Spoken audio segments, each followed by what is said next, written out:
the every old Cartoon Network show that is coming back. And in the stream, we will discuss a lot of more other things too. But that was just, you can say, the main thing which we are going to discuss is the all Cartoon Network old shows which are coming back in some way. And if there are any pitched, you could say, sequels, spin-offs, movies, or anything like that for any old Cartoon Network show. As you all know that recently, Cartoon Network have announced that now they are up to the old creators. If they have any pitch for their series to revive them, they will look into that more, you can say, deeply, because they are now open to the offers, and they will bring back the old shows. And definitely that's a really great thing. Yes, definitely, it's a very great thing and great news to hear about this. As you know that the Cartoon Network classic shows are very mean to the audience, especially the kids who grew up watching them. They always have the nostalgic effect of those shows on their memories, and they really want their revival or want them to make a comeback again. And also, the new generation also need to be, you can say, uh, realize those shows as well, because they are actually really the legendary shows of their eras, and not the eras but of all time. So obviously they should need to be come back, and that's a very good incentive of Cartoon Network to think about like that now. And from that we can assume that might be we can get some another golden era of Cartoon Network like that, those in the 2000s era might be to return, or we can see its revival again. Yes. Yeah, definitely. The only thing we would be, you can say, wanting from the Cartoon Network is that they will not ruin the spin-offs or any, you can say, reboot series. They just, you can say, keep the same style and the same things as they were, and just keeping on the story onto a next level. Because recently we have seen many reboots getting spoiled, especially the Powerpuff Girls 2016 reboot was one of the, you can say, very main example of this. Uh, Despite being a very great show of Cartoon Network of all time, the 2016 uh, reboot series was not of any success, and that's why it was ended. So we just hope that if they do make any reboots or any, you can say, revivals, they just keep the same things up to the mark as they were before for the shows, because that's what the fans wanted from them, and that's why fans liked them at that time. Yes, obviously, and especially like you have said, that you have given the example of the pop of girls. There is also another example of the Ben 10 2005. You can say the classic show when it got the reboot series. It was obviously on the same concept, same things like that, but doesn't, you can say, fulfill those things which the classic series have done. Also, it can't make that impact which the classic series have impacted the era of his time. So obviously that they need to be considered that while making, especially while making reboots, you know that while making some spin-offs or something like that, this is not the case as much as we can expect that it's a spin-off series. But when making a reboots, it should be taken into the consideration, obviously.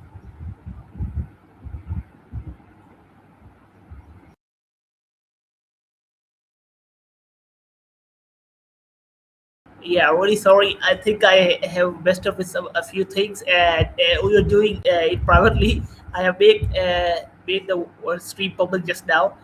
Anyways, starting all over. So recently, Toon Hive has announced on X that, according to some sources, and especially sources Collider, they have reported that Cartoon Network has announced for to all the classical cartoon shows creators that if they have any pitches for any movies, spin-off series, or any continuations, that they can pitch them to Cartoon Network, because Cartoon Network is now open to the, you can say, making revival or reboots of the classical shows. And they also, you can say, added that uh, the old shows are definitely the very good one. Fans like them a lot, and now Cartoon Network has that kind of strategy that they want to bring them old shows back, but with some meaningful content. And for that, they have asked that they are open for the pitches, and now we can hope a lot more great things to come out, because especially even before this, the creators of the old shows are pitching a lot, as we have made so many videos on it, that how different shows creators have pitched different types of things in the past years. And now, if it's officially open to everyone, then we think so that we can expect many more things in future, especially for the classical Cartoon Network shows. What do you think, Tanvir? Yes, obviously it's a great opportunity for the creators who really want to revive back their animations. Obviously, the legendary animations and the ideas, the legendary you can say franchises. So it's a great opportunity for all of them, and also for the fans because they need to support them once again to see their revivals. And we hope so that the revival would be like just like the classic ones, because as we were discussing before the stream was private, that uh, in the past we have some examples like the Powerpuff Girls reboot and the Ben 10 reboot. They were actually made, but they can't, you can say, get to the level of their original series. Obviously that disappoints the fan as well, but we hope that this time, especially the Foster's spin-off series which is coming out, we hope that it would be enough to go to that level which was its original series, so the fans can get satisfied results, so they can expect more from the classic shows as well. And obviously it's a very great news. Yeah, definitely. And regardless of this news, if we just continue that which shows are coming back, because this news has just, you can say, came out a few hours ago, that now they are up for more uh, Cartoon Network comebacks and revivals. Then we have many shows still, you can say, which are on the background working. Like for example, the main one is the Forces Fun Time for Imaginary Friends coming back, and on the other hand, we also have some kind of, you can say, things going on behind the curtains about the grim adventures of Billy and Mandy, because there are so much updates about that kind of thing. But despite of these things, now Tavi, what do you think about this? You can say particular announcement by the Cartoon Network CEO that they should be, you can say, waiting for more pitches, especially from the old creators. Which shows you think are they, you can say, very up to the mark that they we can see them coming back in the future, especially after this announcement? Yeah, one of the shows we really want as a, you can say, fan, then obviously it was Courage the Cowardly Dog. It's a series that must should be taken into account, especially you see after that it also got crossover with Scooby Doo recently. In the past few years, it got a crossover movie, and it was also a successful movie, and also it was a good plot. And you can say fans are very excited to see the Big Dog back again, and especially this time on the big screen. So that was a very good to see, but it was very sad to see as well at that time that the creator, John R. Dilworth, isn't involved in that development or anything like that. However, we think so that if he was involved in that movie, then it would be, you can say, much more better than that. Oh, especially the courage point of view, the now-air point of view, the now-air part in the film will be the, you can say, more impressive for the audience. Anyway, still it was a good one, and we hope that courage creators should take this opportunity and pitch something like that to have a continuation, or if not the continuation, if he thinks that the story is complete, any reboot or any kind, anything like that to the Cartoon Network, because it's a really legendary cartoon. And also the second one should be the Kid Next Door, obviously, as the creator also wanted to.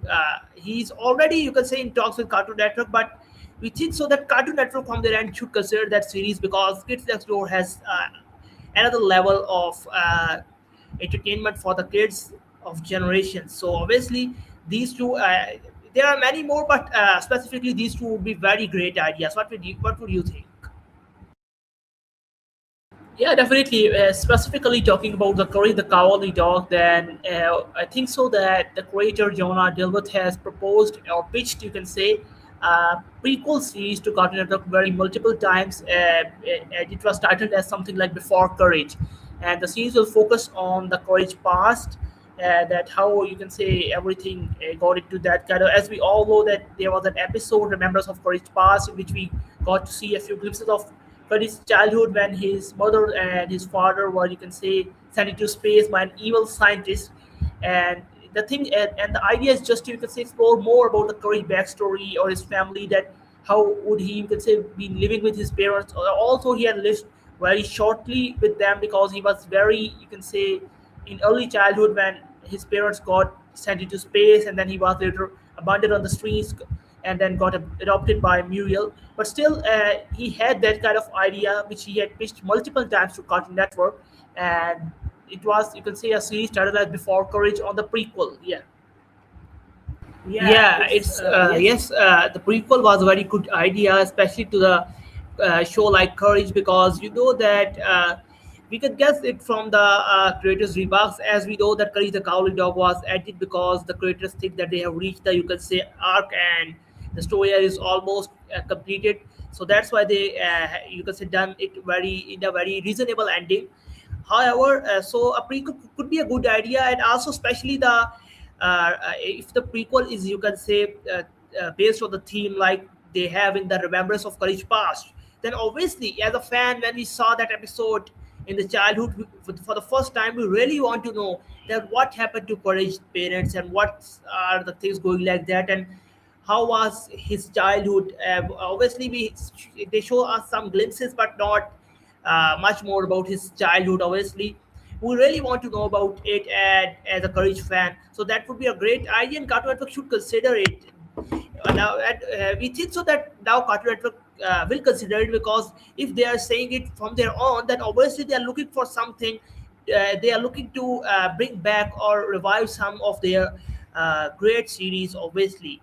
And on the other hand, the Kids Next Door, we have discussed in many videos about that the creator of the Kids Next Door have also pitched the things, the movie and also the series, and we think so that the Kids Next Door Galactic Kids Next Door, sorry, the series should be taken into account as well, because it is a good idea. Despite of the movie, we are not discussing out it here, but if we talk about the series, then it is really a great idea and a great continuation of the series, because as they have added the series on a cliffhanger like thing, so it would be a very good idea if they continue it like that, and really the fans will really want to, you can say, watch it.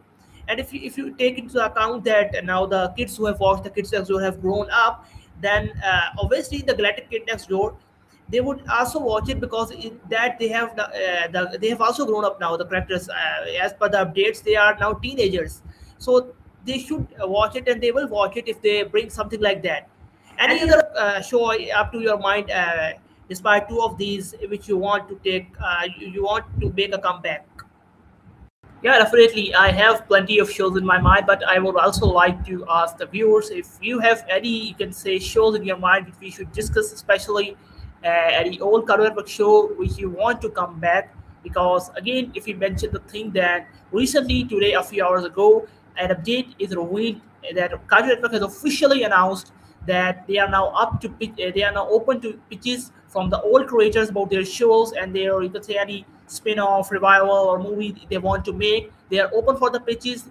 The creators can pitch them anything, and they will look into it very seriously, because Cartoon Network now wants the revival of the old shows, because they said they know that old shows have their own vibe and their own, you can say, popularity, and those were, you can say, the very golden days of Cartoon Network, and maybe they are now trying to get back to that time somehow, and we hope so that we will get to see more from those shows and also other shows based on that same, you can say, structure, because nowadays the Cartoon Network shows are very good too, but not something like that kind of nostalgic things which were at that time.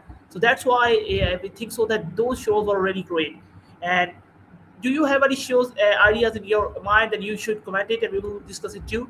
Yeah, but moving forward, but I think so that and other show which should, you can say, must have come back is the Ed and Eddie. And seriously, I like the show a lot. You too, Tanvir, we have watched it many times. But the thing is that about the show, the very, you can say, recent update about it is that the creator himself doesn't want to renew or, you can say, revive the series, and the reason is that he just thinks so that and that is right to some point, that the creator thinks that the series Ed and Eddie has already have a very good and perfect ending, and anything which he tries to do now will just drag over the storyline and will ruin the things. So that's some kind of thing. But still, I was reading a comment that someone was saying that we should have a prequel. If not a sequel, then a prequel would be a good thing in which we can explore the Eddie's past, like how in the final episode we have shown that his brother is actually a bully and very bad person. So we can explore the childhood of Eddie, that how his brother influences childhood and why he becomes, you can say, that type of you can say jerk. Yeah. What do you think, Tanvi? Yes, obviously, Akhtar, it will be a good idea, and whoever you can say, I think so. It was one of our community member, obviously, on our YouTube channel who commented that he had suggested the very well thing, and we really like his opinion that if you can't want the story to be, you can say, drag out more or something like that. Just the case like like with the Courage creator, you should take into account the prequel. You should consider that it should be a prequel then, which you can say somehow you can say revive the storyline or the characters which have such a huge fan base. You know that Ed and Eddie had a very much big fan base all over the world, and they are really a true nostalgic cartoon of their era, and they have you can so much uh, to explore yet, even if not in the case of a sequel, then in the case of a prequel they have so much to explore yet, obviously. So it was a really great idea, and we hope so that Eddie and Ed creator should pitch something to the Cartoon Network, or if he not, at least Cartoon Network might contact him and ask him about something like that, because obviously if Cartoon Network ask him for a prequel, that might be he think about it. Yes, obviously.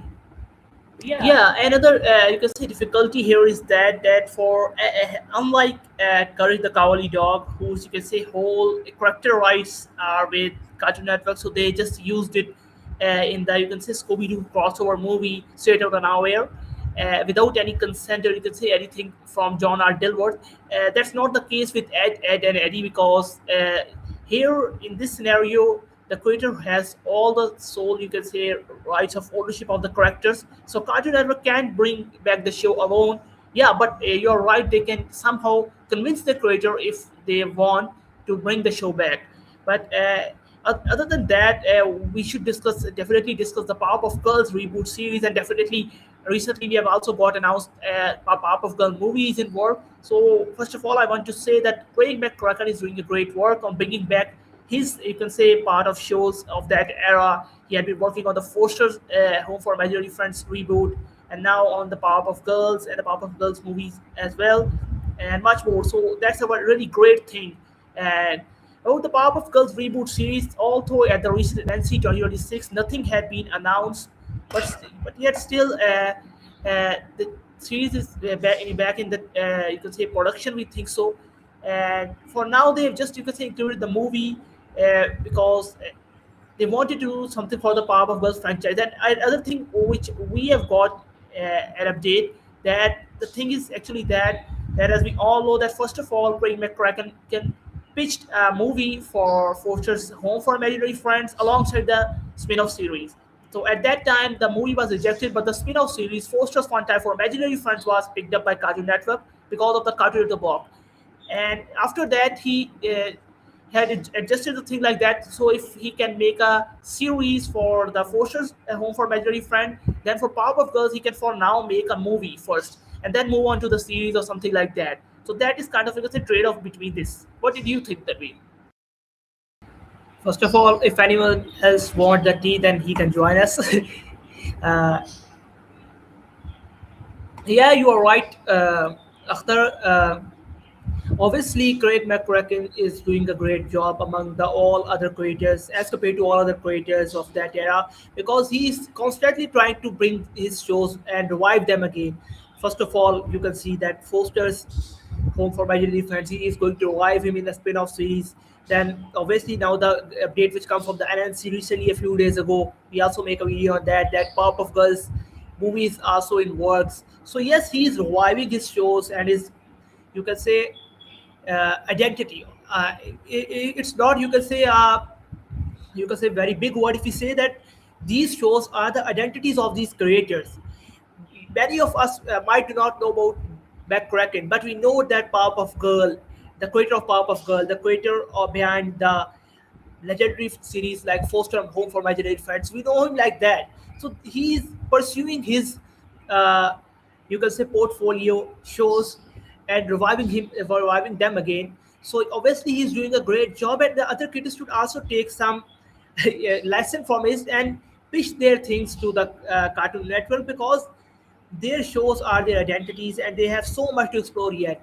You know that once a great animator said that you never got short of the ideas in terms of animation. Obviously, in the animation industry, in the animation world, you can also take example from the Toy Story. Yeah, they are making their sixth installment, bro, and they also are now, you can say, the director Andy Stratton said that they got the ideas of two more films, so they have everything, every franchise we think so have so much to explore, even if you want to continue.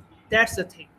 In terms of a prequel, in terms of a sequel or something like that, they have so much to explore. These all shows have so much potential that they could, you can say, bring back the golden age of Cartoon Network again. That's why Cartoon Network is now pursuing them, and the creators should also pursue them so that they could make a great revival of these things.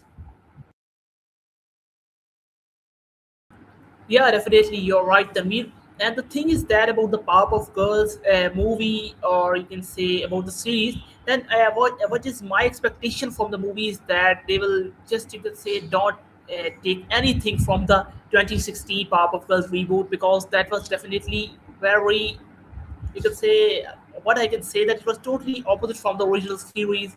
They didn't continue the characters and the storyline arc like they were to be. Yeah, I can totally understand that in this age, they are not more into now episodic formats, like each episode having a different storyline. Instead, people and kids want the storyline arc to be spread over multiple episodes, having different kind of theories, different kind of, let's say, multi-dimensional kind of things.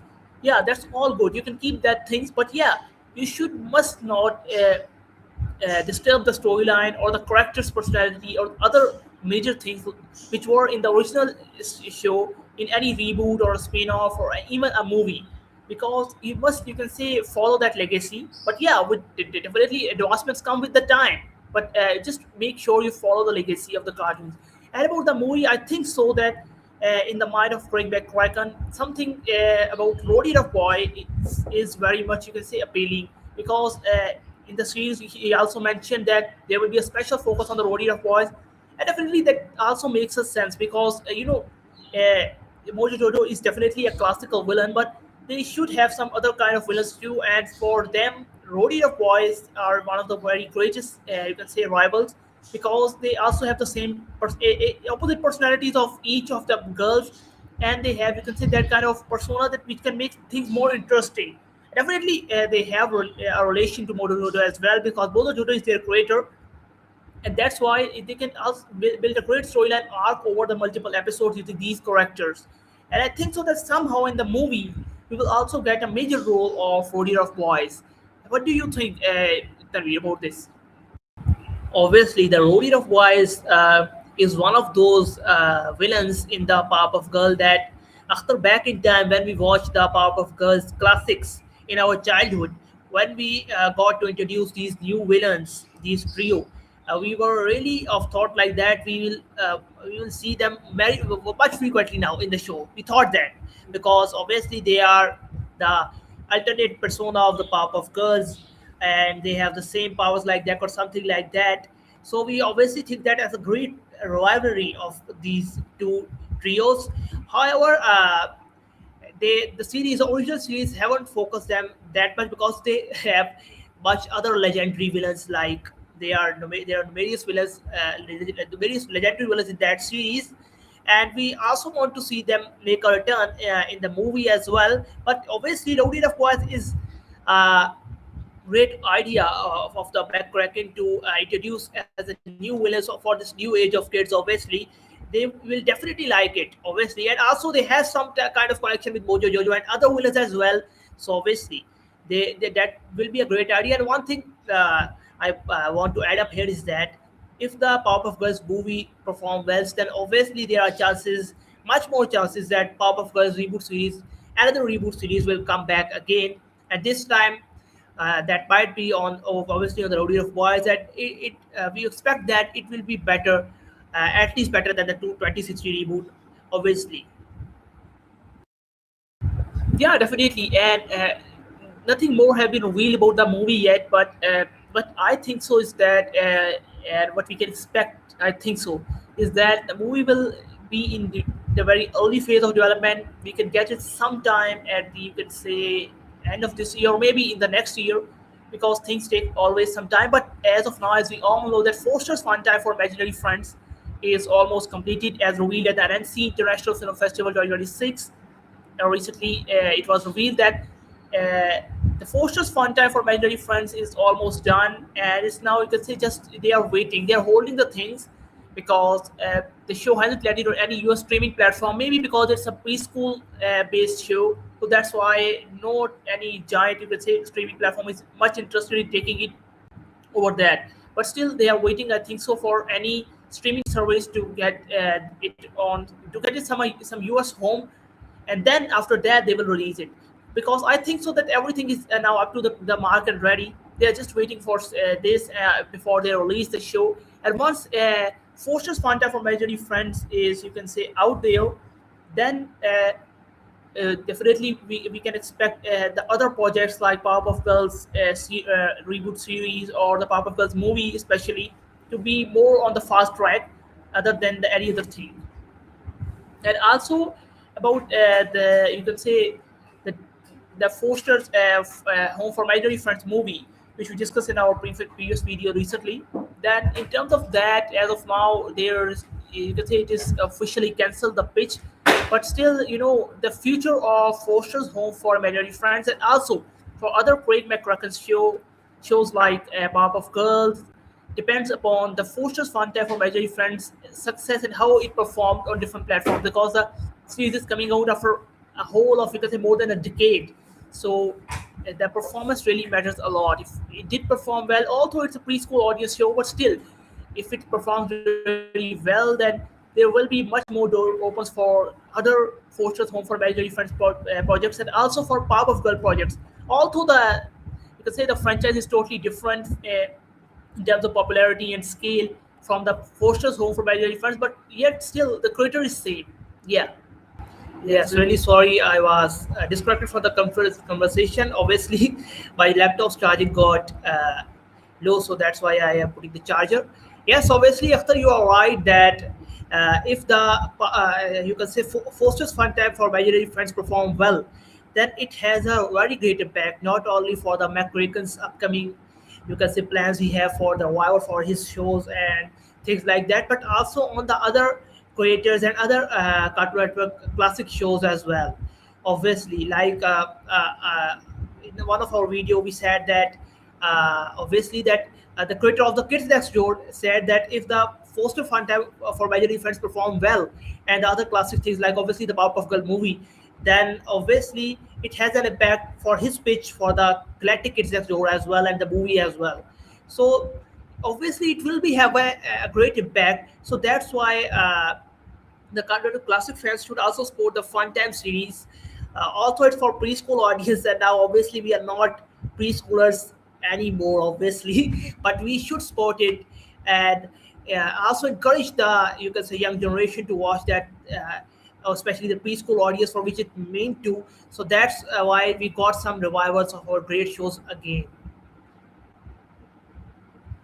Yeah, but for your what I think so is that we are up to watch anything from the classical shows. Like for example, Powerpuff Girls is still very, you can say, type of a kid show, but the arc and the things and the characters it had, it will appeal the audience of all ages, and definitely that's the case with Foster's Home for Imaginary Friends too.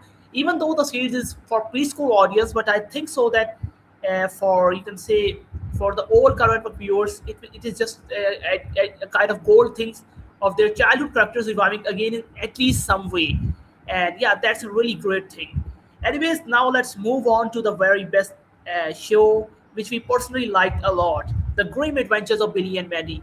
And when we started watching this show, first of all, that we remember, we were really, you could say, kind of fascinated that it had been built on such a, you can say, different idea. uh, all the characters are definitely very unique, and the duo of Billy and Maddie, we can't, you can say, forget those nostalgic memories which this show has particularly gave us. Sorry. Yeah. So the Grim Adventures of Billy and Mandy, we, you can say, very deliberately wanted to come back in some way, and the things are also going on some right path because as we all know that Maxwell Atom, the creator of the show, has pitched a movie and a reboot series for the show. And if we get into more discussion, then although the series wasn't that much appealing to us because the series will be more focused on the Grimm's childhood rather than Billy and Maddie, because I think so they should continue the story with the all three trio.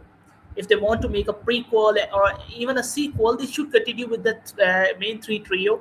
Just don't disturb the shows. You can say lineups with these type of things because this would not be that much. You can say good. So, but still, we want it back in some kind of way because if once any show got back, then there are chances that it will got back in some other way too. So as of now, we know that Maxwell Atom has pitched to Cartoon Network and his pitch also got rejected, but still we have many, you can say, updates that something at the back end is going on, like especially when the voice actor of Grimm posted a story that he's at Cartoon Network Studios an year ago, that he's recording something special, and also revealed by Maxwell Atom that he had been working on a special, to a short special, to reintroduce the show's character to the newer audiences of this generation. So that would be very, very exciting to see all of this. Yeah, and also, so I will continue, but before that, I would ask all to those who are watching that you should also participate in the chat with us and comment so that we can have a discussion with you too. Yeah, thanks a lot. Yeah. Yes, obviously, if anyone wants to, you can say, participate with us, then it will be a great idea. Obviously, it will help the conversation to expand more and more. Obviously, when people comment, they have share their own perspective and things like that, and we got some more things to discuss about and have a great interaction. Obviously, so anyone who want to participate is welcome. And on, if I come to your point after, then that, yes, obviously the Grim Adventures of Billy and Maddie is one of the best, you can say, part of our childhood. We have so many great memories with the show, and even after it's shut down, we still watch it till the date because it is a cartoon that you never get bored watching off. So obviously it has so much to explore. And if the idea of, you can say, focusing only to the Grimm's childhood or something like that, we think so that's good, but still they have so much to explore with the trio. Why they aren't pursuing them? Obviously, we have a special attachment with this trio. Why they are not, you can say, getting back with all three of them instead of just focusing on the Grimm's character? Obviously, Grimm is our favorite one among them. You can say, obviously, Grimm has a very unique character. He's a favorite of the, you can say, kids of that time till date. But still, we love the trio. We love all of them and their way of, you can say, adventures. The trio go on and something like that. We love that thing. We love that adventure. So that's why they should think, they should consider to bring all three of them back in some case. If not, if either they want they obviously want definitely, if they want a prequel, then they should consider the childhood of all these trios and somehow how they got corrected from the back. They can also have a look of that, things like that.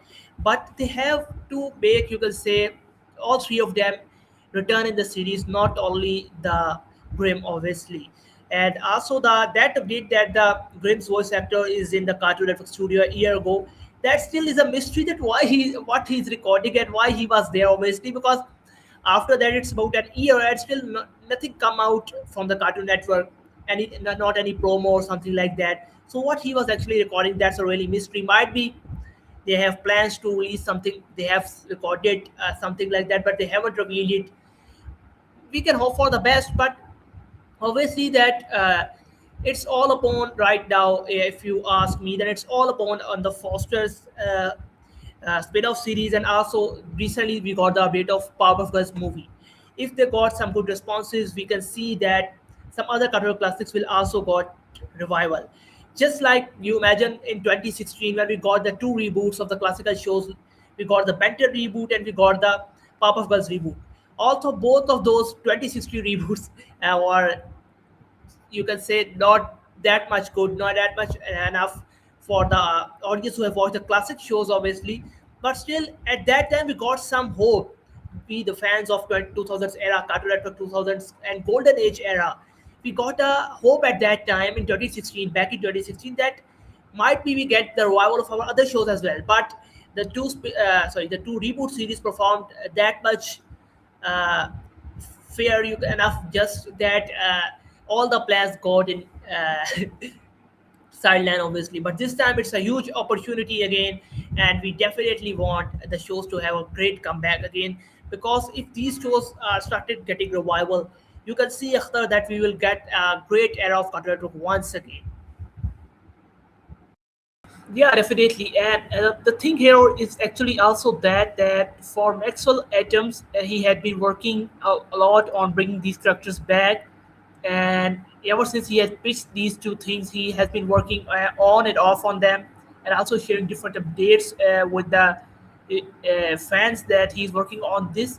As I remember, he also shared on Tumblr that how he had, you can say, designed the characters for the movie Billy and Mary Destroy Us All.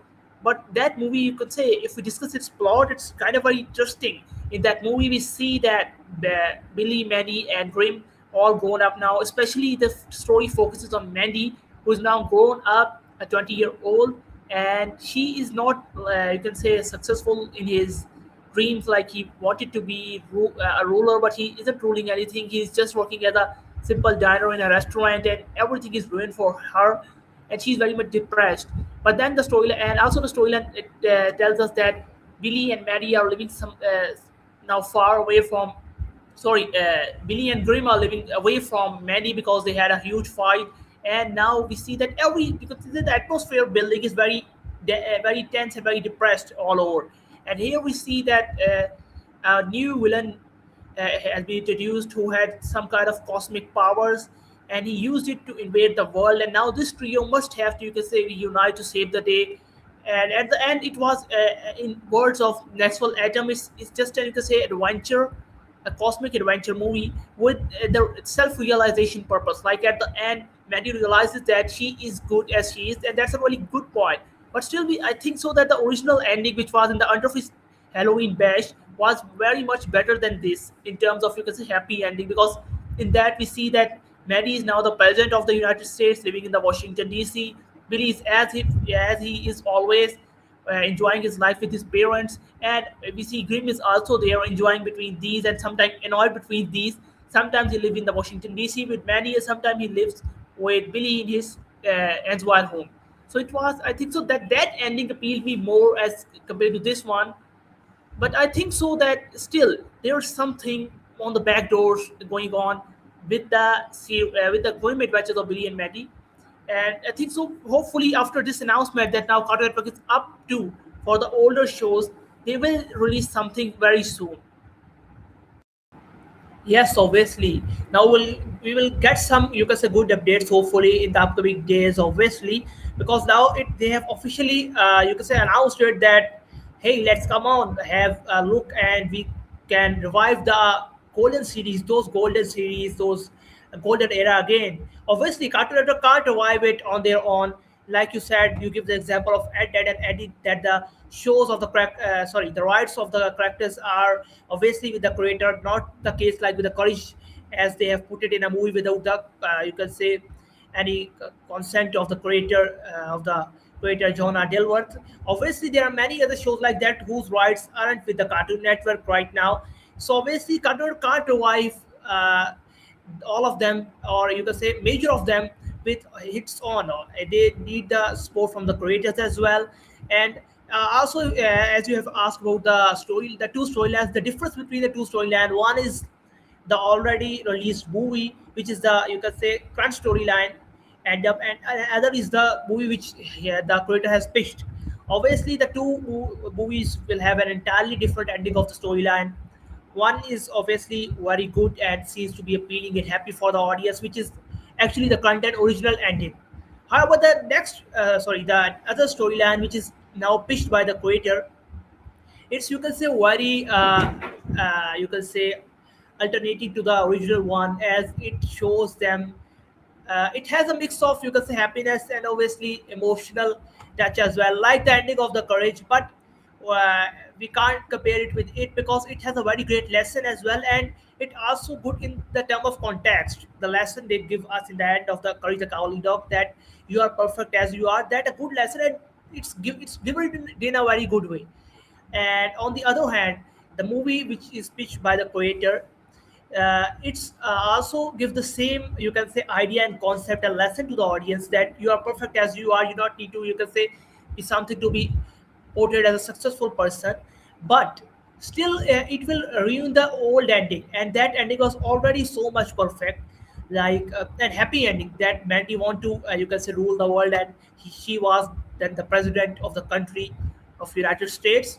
So obviously that ending was so much great. And here if you see that he used to get used to with his life, and then you can say get to know that okay, that's okay with me, I am okay as I am. That's something like that. That's not the satisfying thing like which the fans obviously wanted, that such a great character, the great character building of Mandy should have an end of like that.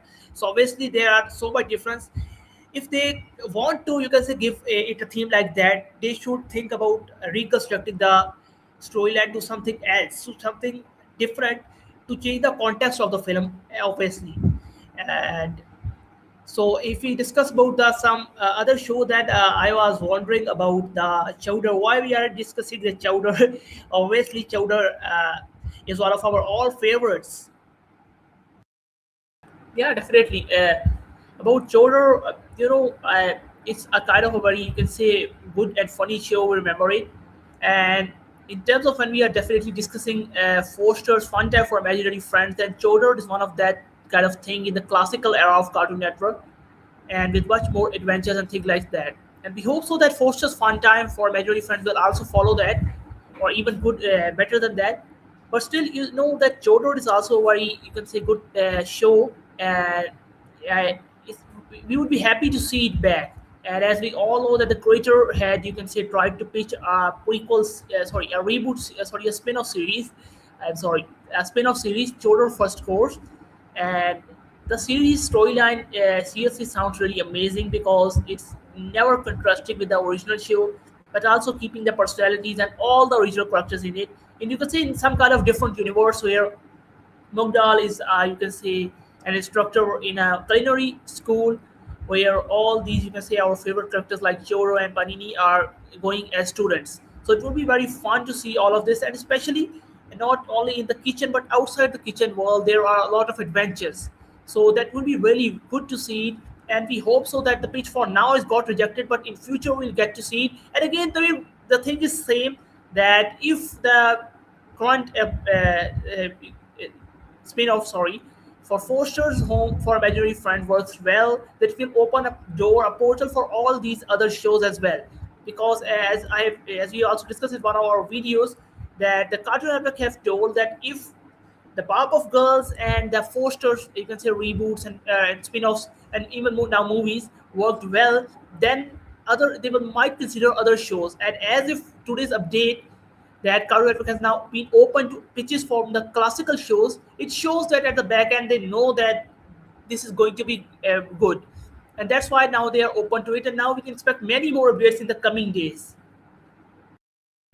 Yes, obviously, I was also getting to that point, that the you can say the greatest advantage of the Foster's spin-off series success will definitely advance to the Chowder, because Chowder as creator is also targeting a preschool audience in his pitched series, which he have pitched to the Cartoon Network. So obviously, they are reviving the Cartoon Network block, and if the Foster series works, they will definitely consider the Chowder series first than any of other. We think so.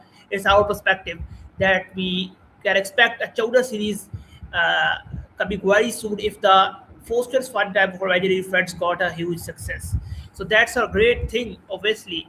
And also the concept of that preschool series which got pitched is also very good.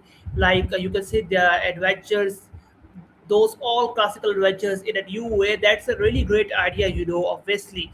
And also, yes, the thing is that now it's all depends upon the Foster's series, and also in terms of movie, if we can say that Powerpuff Girls series But we hope so that before these, we also got some at least 2 to 3 more revivals we can expect, like the announcement Counter Network have done. Obviously, they are also expecting to that from the pitches. Obviously, they will get the pitches. They will get a number of pitches. Assume that then, obviously, they should consider 2 to 3 of them at least to make them revival. That's why they have, you can say, ask them. Obviously, for if you want to make only one series revive, then why would you make an announcement like that? Obviously, you have in mind that at least I will revive 2 to 3 series or maximum what we can imagine. That obviously that's why you announce the things publicly that come on and let's work together again. Obviously, yeah, definitely. And this sequence seriously sounds really amazing to especially fans like us that they are now finally considering it. And now, if we move on to some other show, then here we have, you could say, another show, which is Dexter's Laboratory. Dexter's Laboratory was also, you could say, kind of very. If you particularly ask us about the very good show we have watched about this, you can say, scientific adventures, then it's definitely the Dexter's Laboratory. It was a very perfect show with all the characters having the perfect, you can say, type of personalities and a very good storyline arcs, and all the things were so perfect in the show. And the thing is that the Dexter's Laboratory, if it discuss its, you can say, revival, then it has the same issue as that of the Ed, and Eddie. But here the issue is sadly due to the passing of the legendary voice actor of Dexter character. The show's creator doesn't want to continue the series even though in future because he thought that it's all from the series. Because when the show was ended, we all know that the creators' thinking was that they have completed all the storyline arcs, and now they have the same thinking. And if there is something to revive, that was, you can say, closed when the original voice actor of Dexter sadly passed away. After that, the creators said that in tribute to working with their counterparts, he is now not considering to, you can say, revive the series again in the future or something like that. And I think so. Again, the thing here is that the Cartoon Network can't alone revive the series for Dexter as well, because there are certain characters which Cartoon Network have all the rights, and certain are that which Cartoon Network doesn't have all the rights, especially because these characters of 2000 era, they come through I think a campaign of what a cartoon in which different animators at that time pitched different pilots and shows to Cartoon Network, which Cartoon Network aired, and after that, those who got much more better response, Cartoon Network started working on the character of the story and develop a complete story. And including these shows are current the Cowardly Dog, Dexter's, and other legendary Cartoon Network shows which were built through this. And during that time, many creators have signed the sole ownership of the shows and the characters to Cartoon Network, but some has also kept the art and the concept copyright to themselves. So Cartoon Network can just, you can say, produce those shows again or revive them again solely on their own terms. They have much to consult or, you can say, bring back the original creator. And I think that to some extent that's a really good thing because any creator use this to keep his art style, because in the later seasons, in the last seasons of the show, it was revealed that Color of want to shift on the computerized, you can say, 2D animation, but the creator wants to keep his old, you can say, art painting type style, and he continues that because he do have the rights to do that, and that's the thing like that. Yes, but the main thing is like that in the relationship of a creator and the Cartoon Network, who is the big giant? Obviously, Cartoon Network is the big giant in this relationship. Cartoon Network is a big giant. It's a company, it's a multinational company, obviously, and they have a billions of dollars of budget and things like that. And also they have many characters copyrights in their hand, they have partially copyrights in their, you can say, hands, and something like that. So if the main producer, or you can say the main you can say uh, the main partner in a, you can say, company, if he wants to do something, then obviously the other partners, or the, you can say, minor partners, also have the right, but they should obviously, if they contract really want to do so, then they should also, you can say, to some extent agree upon it, because who want to get, you can say, who doesn't want to get a revival of his legendary series, obviously. And if not in one case, then they can work with the same creators on some other series. They are legendary creators, they have legendary ideas, they have so much experience. So why do not work with them on some other new idea, obviously. And that's the thing. So if I am actually, you can say, getting the positive thing from this development is that Cartoon Network, the big giant which is involved in all of these things, is now, you can say, open up to the pitches. That's a very great thing. You know that most of the time in our videos we have covered that, so that most of the shows, normally the creators want, normally most of the creators want that their series got revived, in terms of movies or even in terms of spin-off series, they want the revival of their shows. But Cartoon Network doesn't want, they have rejected it or something like that for some reasons. But now as Cartoon Network have opened up to it, so we think so that we can expect some very good updates in the upcoming days, obviously. And like you have said that yes, the thing like that, in terms of copyright, obviously, when you are partner with someone, you have the complete right, like the other one. Even if the company is a big giant or a multinational, you have the right, you have the copyright for the characters or your things. So you are the boss. But obviously, the will of the bigger giant is also considered into the account while in this relationship. uh, but still, we can see that the ads creator have its own way of thought and thinking, and obviously he's right. Cartoon Network have all not all the time. Cartoon Network have made a good decision, like changing the animation might, you could say, destroy the original fan base of the show in the last seasons. And the creator know that his audience want love that animation style, that unique animation style, so he pursue it. And seen the case with some other creators, and that's a good thing. And that's why we are obviously with the thing that the creator should have the rights on his characters. We are not the one who, you can say, sport the thing that Katar should solely have the rights, because we are really sad. At the start of the stream, we have said that we are really sad to see that Curry's creator didn't get involved in the crossover movie, while his characters, Eustace, Muriel, Courage, and the other now your characters, and even the major villains, his all characters and the, you can say, his themes and some or everything like that, they used it into the crossover. But he wasn't involved. That was a really shocking detail. He should be involved, and if he got involved, then you will see, you will see that the crossover would have a very next level of things like that. So obviously we are with this perspective that the creators should have a right, the equal right to these things. But obviously we are good to hear that finally now Cartoon Network is considering that thing. So that is a positive thing that creators also might attract to this offer, obviously. Yeah, definitely, Tanvi, you're right here. And the thing here is actually that I what we think so is that you're right in the terms that if Cartoon Network wants to revive a show, they can convince the creators easily if they want to. But again, the thing here is that Cartoon Networks before wasn't, you could say, allowing that for some reason, but now they are up to this as per the official updates. So they will now work together, I think so, with the creators to figure these things out. And the shows, if you ask us, in the priority list, which are most, you can say, vulnerable to revive, are on definitely the Craig McCracken shows are already on the top of the list, because he's actively working with the Cartoon Network studios right now. Foster's Home for Imaginary Friends, Powerpuff Girls, and then we can also expect the Grim Adventures of Billy and Mandy, because the creator is also still somehow, we can say, keep pitching the Cartoon Network with different ideas. So he's still working something on and off there for Cartoon Network, because over the years, Tanvir, what we have got to know is that those creators who really want their shows to get back tries to adjust them according to the network's need.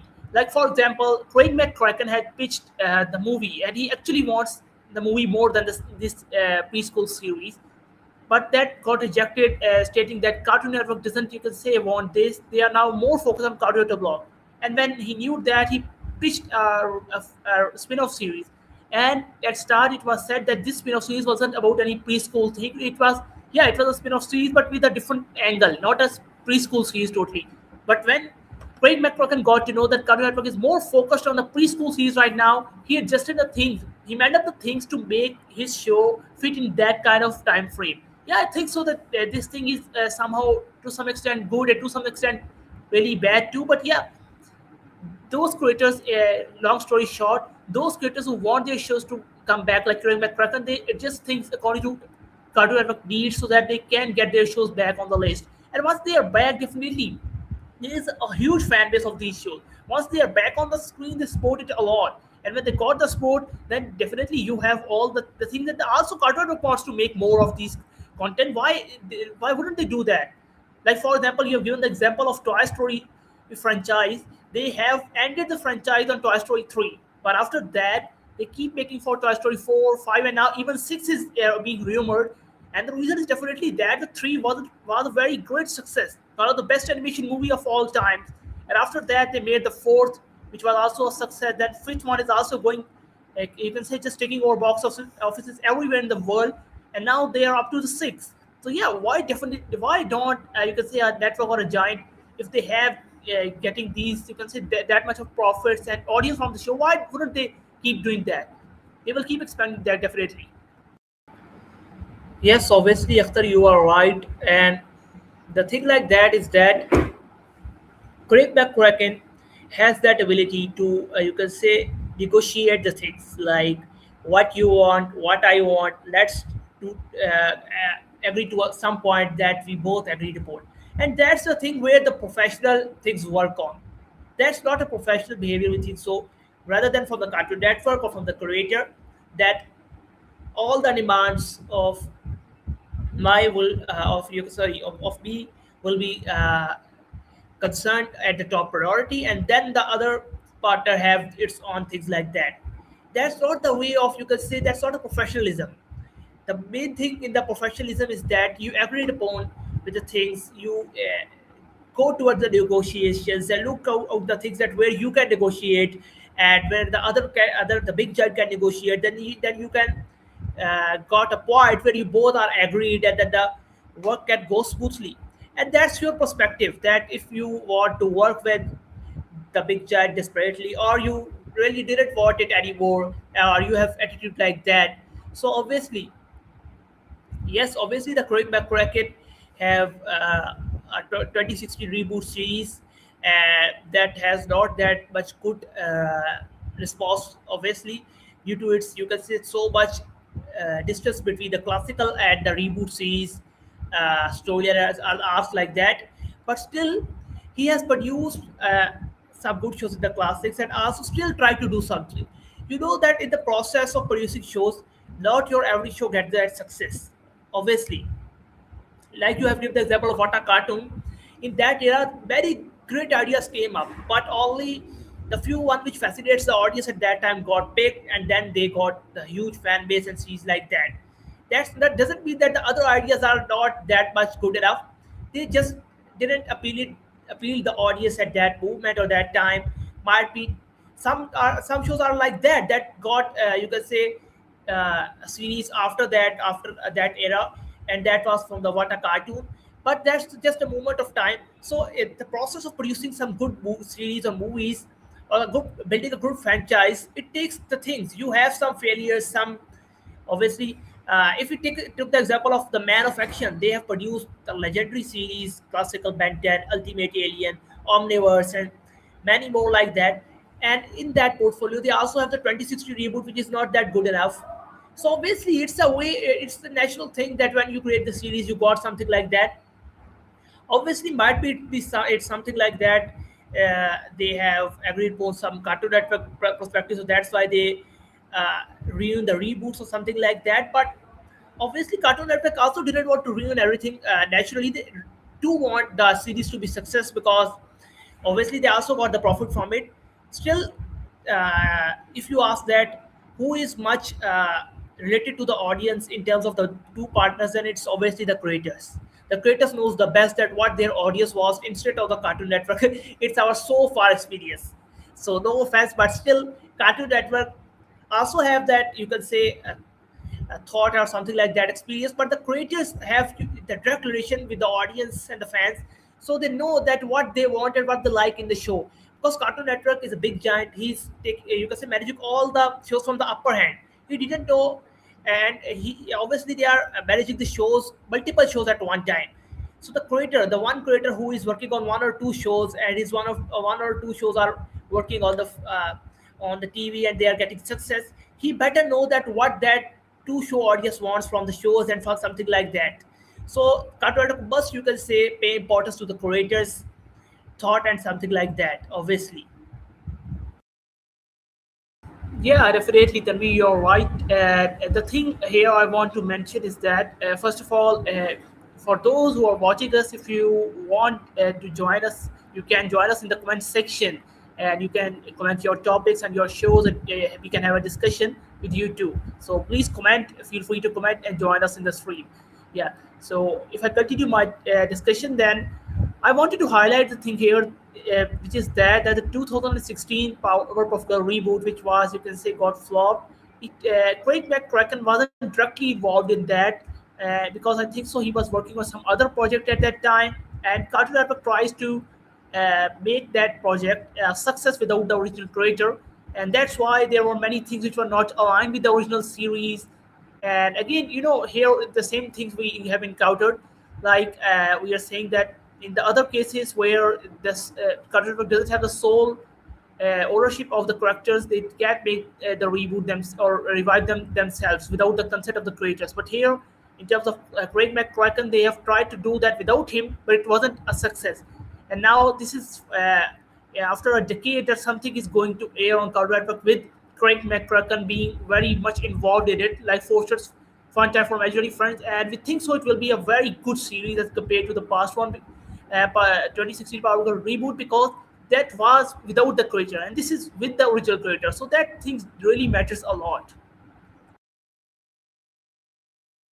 Yes, obviously, after the role of Craig McCracken in the 2016 reboot is not that much, and that's also a major reason about that. That the reboot series wasn't get that much success, and doesn't align with the original classical series that much. Uh, and that's why we said that point that so far in our experience, the creator, it's not for the Cartoon Network only. It's all about Nickelodeon, Disney, and other cases like that. That the creator of the show knows better about the audience and the show than the production house which is making it. So they should make it sure. Cartoon Network should make it sure.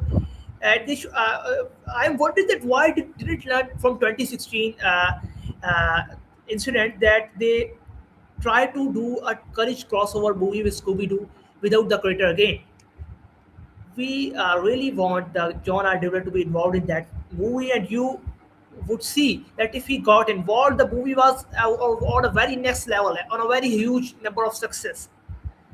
So Carter should learn from this thing, and they should make a policy to, even if they have rights for the characters, they shouldn't involve them in something like that without the consent of the creator, and without the involvement, especially the involvement of the creator. So because the original creator know the so much about the thing, and also after that the case with the Courage crossover, that in the crossover, if our audience have watched it, obviously, then the main issue with the crossover was obviously like that, same like that, that the Courage perspective isn't aligned with the original Courage series. There are many points we could discuss even in the live stream or in the videos, that the movie at some points doesn't align with the original Courage universe. And that's definitely, we can clearly see this difference. That's because the original creator isn't involved in this movie. And in some, to some extent, Scooby-Doo also doesn't align at some point, but that doesn't matter because Scooby-Doo isn't, it was Scooby-Doo crossover, but Scooby-Doo is getting into the Courage universe in that film. So the Courage perspective is the main thing in that film, and that should be aligned. And if it got perfectly aligned with the classical show, then the crossover would have a very great adventure. What would you think? Yeah, definitely.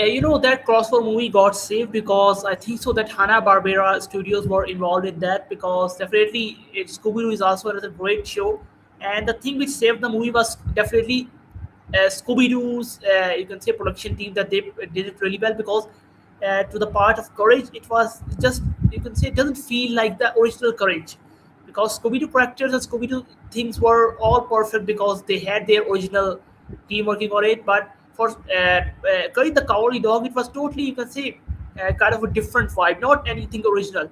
And definitely, if John R. Dilworth would have been involved in that movie, that would be a more successful movie, because John R. Dilworth had that kind of, you can say, and especially if you are making a movie in which the Scooby Gang is going to nowhere. Like if it was a movie where somehow Courage is going in the city or meeting, you can say, Scooby Doo, then you should say that there can be a perspective that John Al Dilworth is not much involved because it's not taking place in nowhere. The whole storyline is taking place in the nowhere, nowhere mayor, nowhere town, nowhere mysteries, and you aren't taking the main person who is, you can say, the creator of the nowhere and all these, you can say, mysteries. So that was, you could say, due to that there is some kind of, you could say, missing piece in the whole movie, and that was the creator John R. Dilworth. Yes, obviously, and that's the thing. And from this all this timeline, the 2016 reboot, the Courage crossover, and also from the, you can say, uh, one other thing was like that is the timeline. From this whole timeline, anyways, we got the point that Cartoon Network should have taken into account the creators of that characters rather than just putting those characters into any film or any series. That didn't make them get a success, obviously, because the creator, we think so that creator is just a person who have created that thing or designed the characters and designed the storyline for one time, and now you can pursue it. But that's not the case. There are many examples that when the original creators very sadly passed away, they wanted to pursue that series or franchise like that, but many people try to do it, but they can't because the creator is a name, another name for a mindset. He has its own mindset from which he is pursuing the things.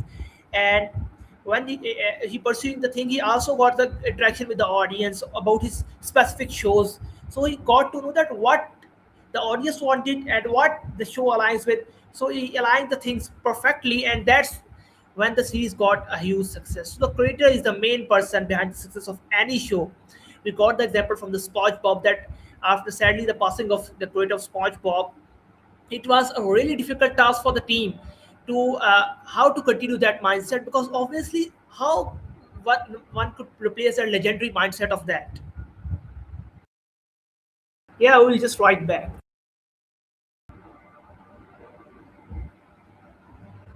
Yeah.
Yeah, so we are back now again.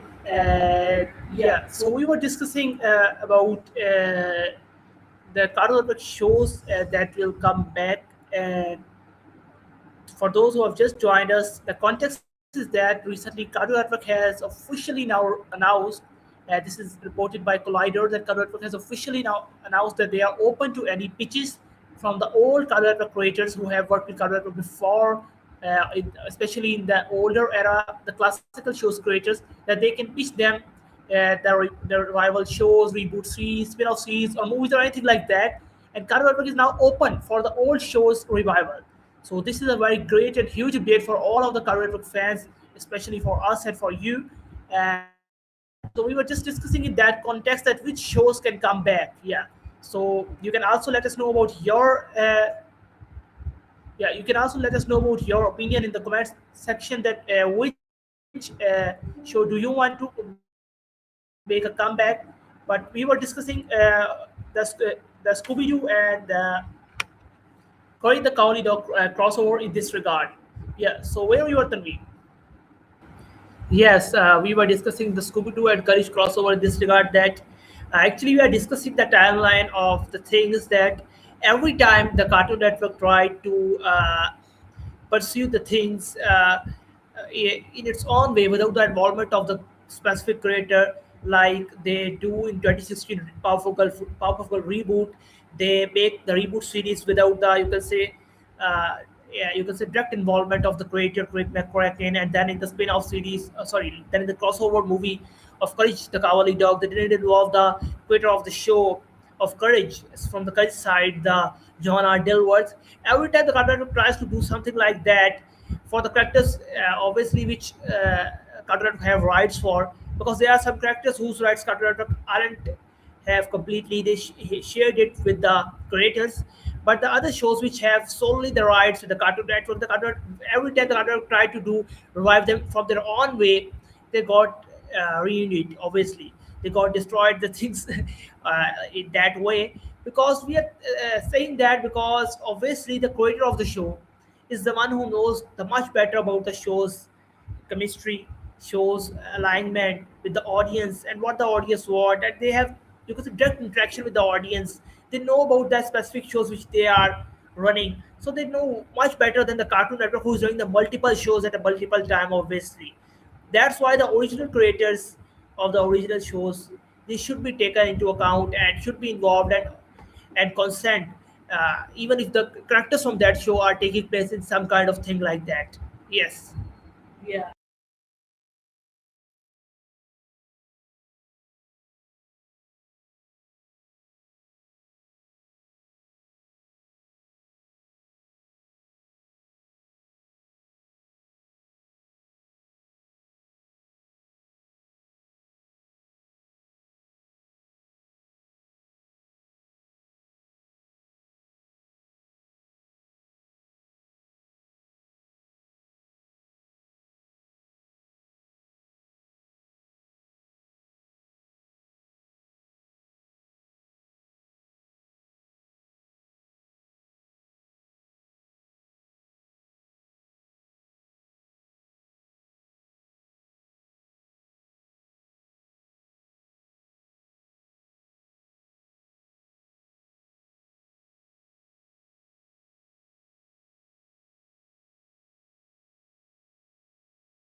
Yes, obviously the Kid Next Door has its own level of, you can say, pleasing the audience of his age.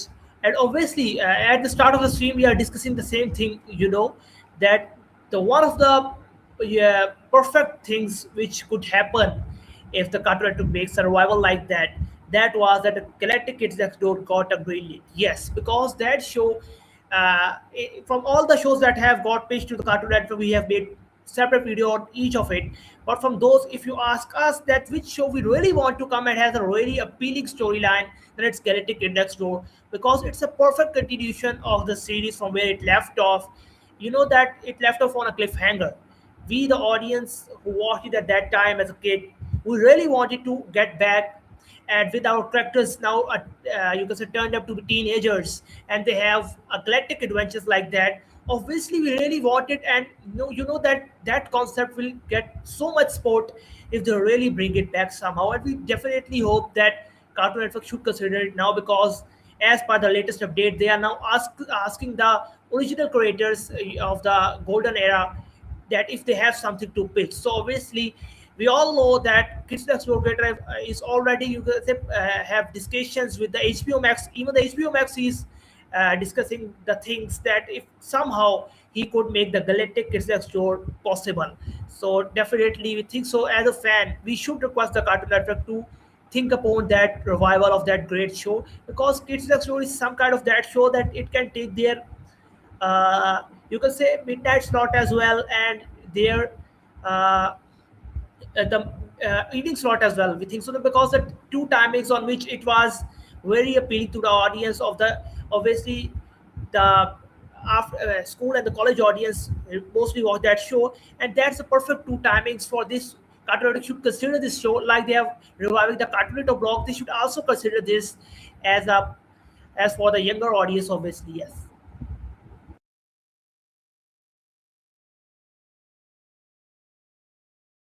Yeah, so Warner Bros. Has definitely announced Powerpuff Girls movie in the recently NNC International Film Festival 2026 screenings. They have announced that the movie will be focused on Powerpuff Girls. They haven't much revealed about the plot or the storyline or about the release date. But the thing is that what is our perspective, what we perceive from all of this is that, bro, that uh, as we all know that Foster's Fanta from Legendary Friends is already got completed almost. Now they are just waiting for it to land on some streaming platform, because as of now, as per the updates, the show hasn't got landed on any US home or any US streaming.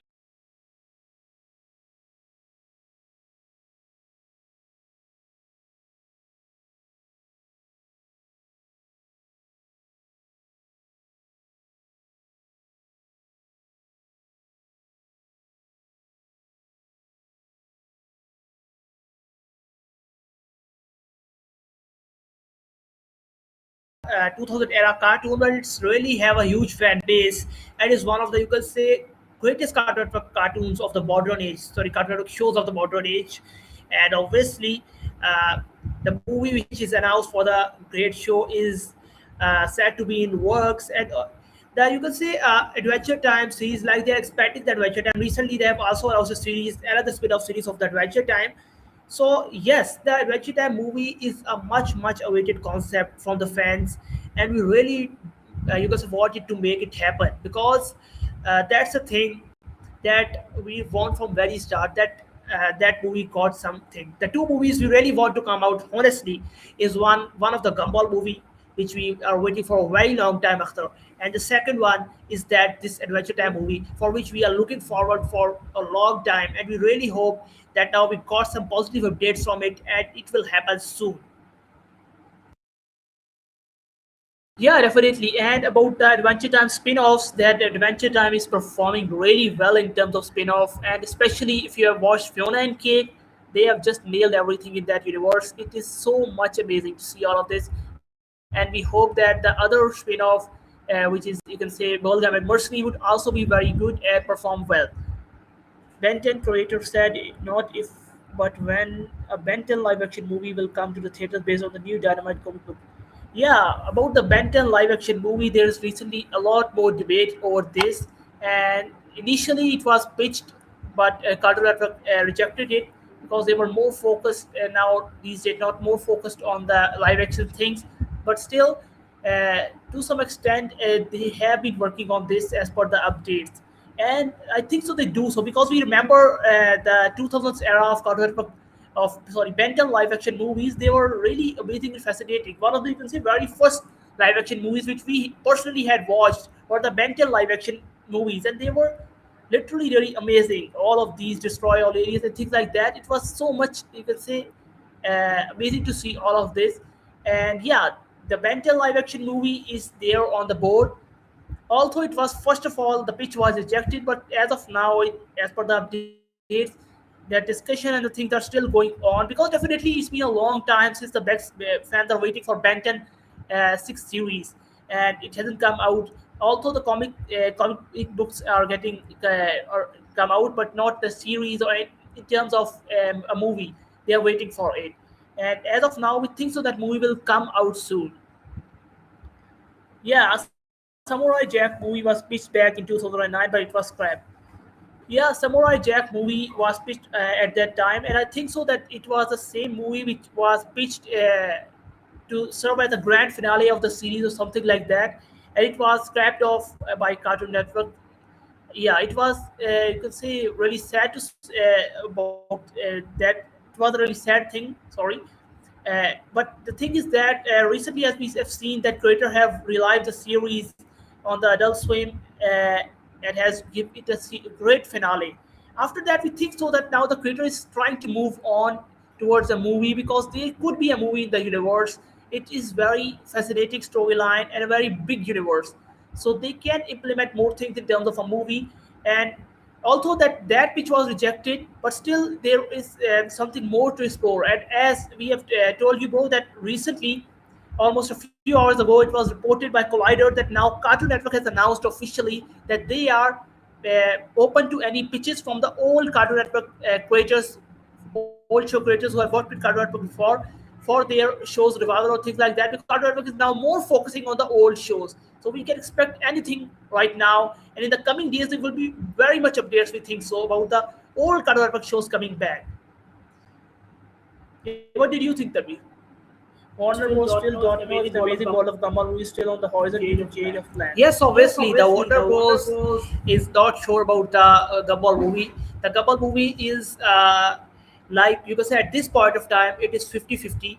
You can say that because the main plot of the movie gets scrapped off, and now it will be used for the next two seasons of the wonderfully weird world of Gumball. And the movie, now the creator of the show, as we have reported in one of our videos, and Ben Bocule now said that he have a very new idea and angle for the film, and he really wants to make it. And that's a positive thing, that when a creator says that he want to make a movie for very firm belief, then it's a very good thing that he have a motivation for it still.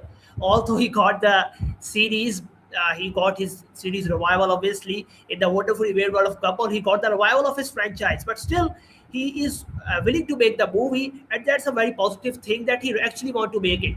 And he said that all he want is the support from the fans. So that it's from our perspective, it depends upon the response of the wonderfully weird world of Gumball.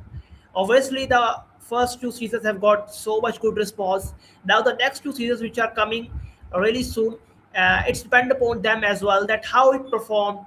And if they perform well, obviously he's in discussions with the Warner Bros for the movie, and he thinks so that Warner Bros should give a chance to the Gumball as well for the movie, because Gumball is a very big franchise. It has a huge fan base.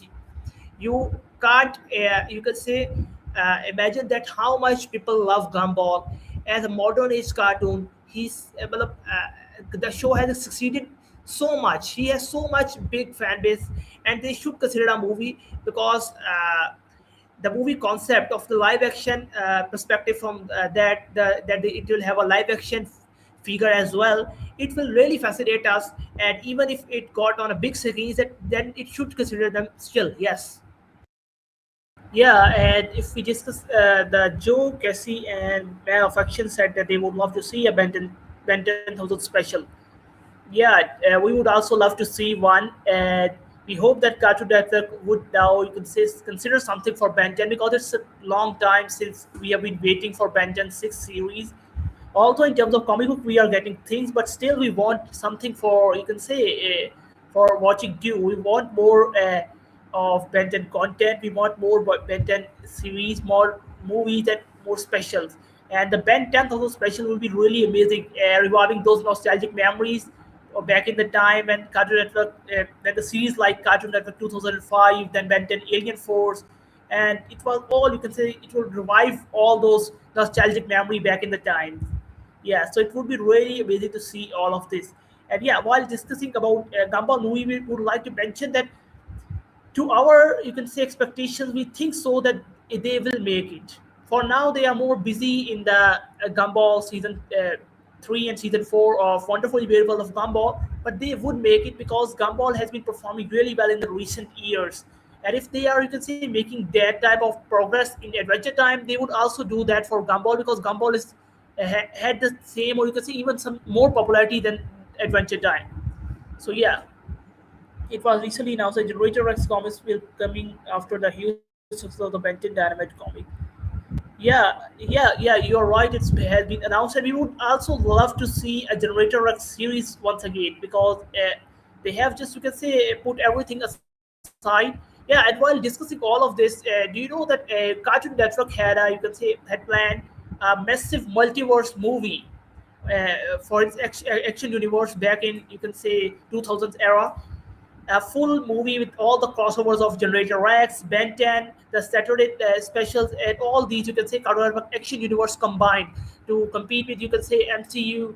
And DCU is already their own, but still they wanted to make something like that for Cartoon Network universe too, Cartoon Network action universe.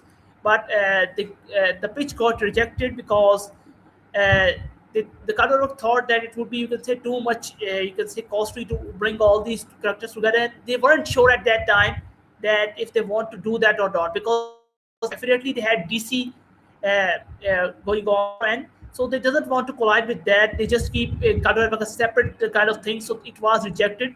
But if something like that could happen in future, that would be really amazing, seeing all the Generator X, Benton universe on the same course in a movie. Just last week, Toon Hive announced that Code Lyoko will be returning after 19 years for a sequel fifth season. Yeah, Tanvi, this one is for you. Yes, obviously, the revival of Code Lyoko is also a very, you can say, good news, and you know that now these things are some bringing some positive updates and responses from the big giants, especially like Cartoon Network. Like they are really thinking upon that we should consider these things.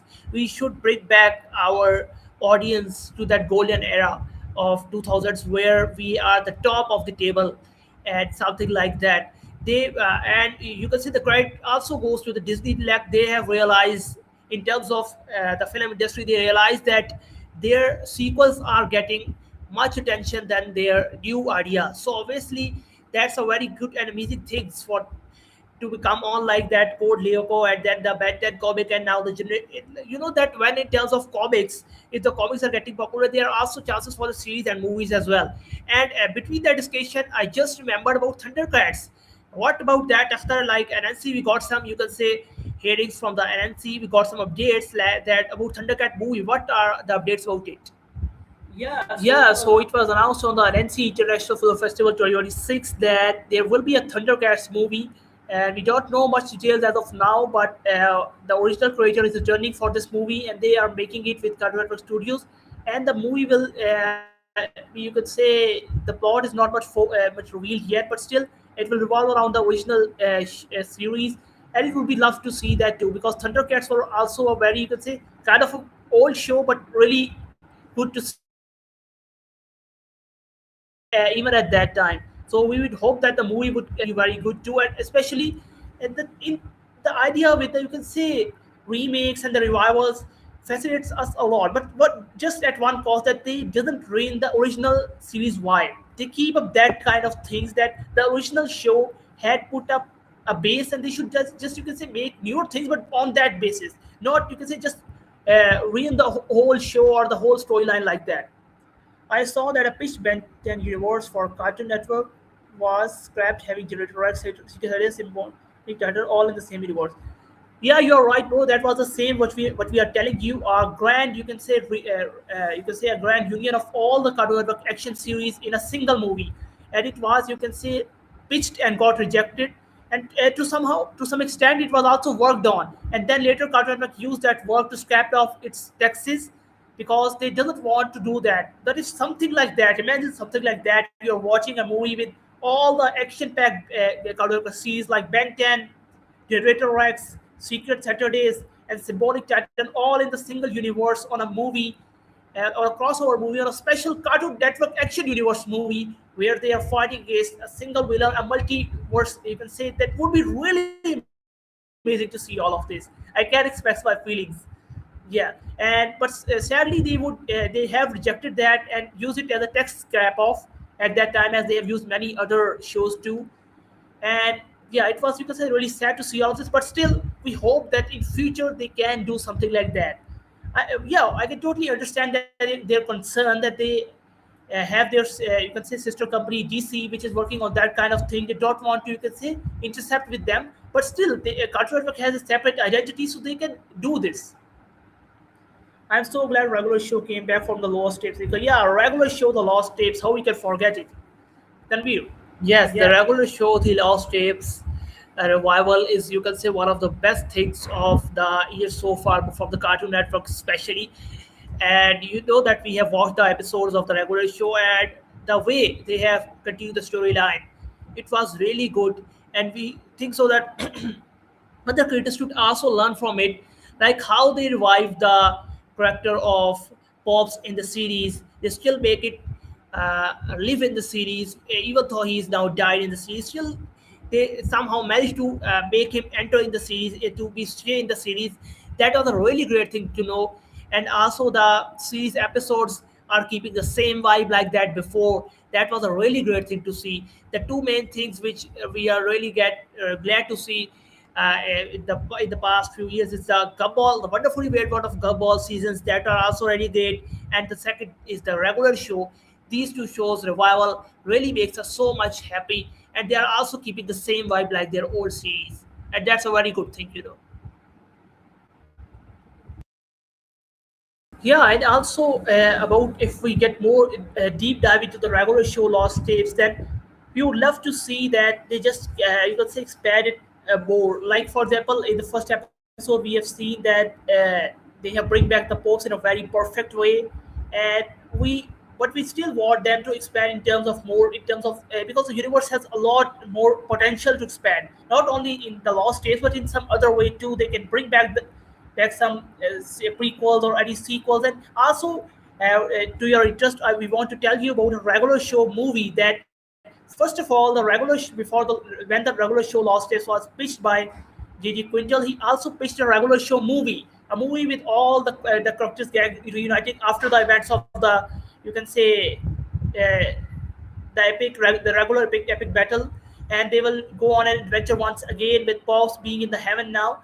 And that movie was got rejected. Instead, they prefer the Lost Tapes series, but that movie is also on the board.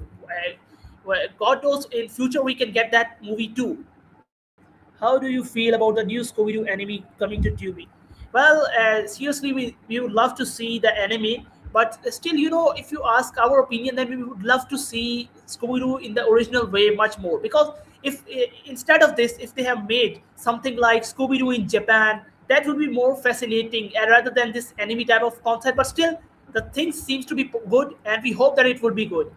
Bring back the Powerpuff Girls TV series 2016. Four season will be the new episodes, a new movie of regular show, the Powerpuff Girl. Yeah, the Powerpuff Girls 2016 last episode. Yeah, a new movie of regular show. We'll discuss that too. But for the Powerpuff Girls 2016, the thing is that 2016 show, as you all know, that it wasn't. First of all, Craig McCracken wasn't involved in that series, and after all, it doesn't have that kind of vibe as of the old Cartoon Network Powerpuff Girl series. That's why it was, you can say, stopped and cancelled.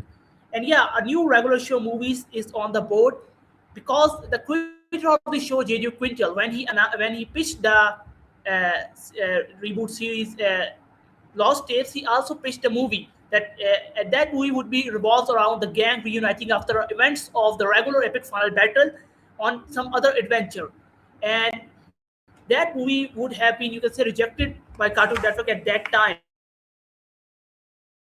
Lost Tapes is performing really well. We can expect in future that who knows that we could get a regular show movie. Would you guys love to see a regular show movie? I would love to see. What about you, Tanvi? PPG 2016 was not that good. Yeah, definitely, bro. You are right. It wasn't that much good, and the reason is that we have nothing against, you can say, the series in particulars, but the thing is that uh, first of all, they don't have the original creator involved in it, and the second thing is that it doesn't have that kind of vibe which the older Powerpuff Girls show had.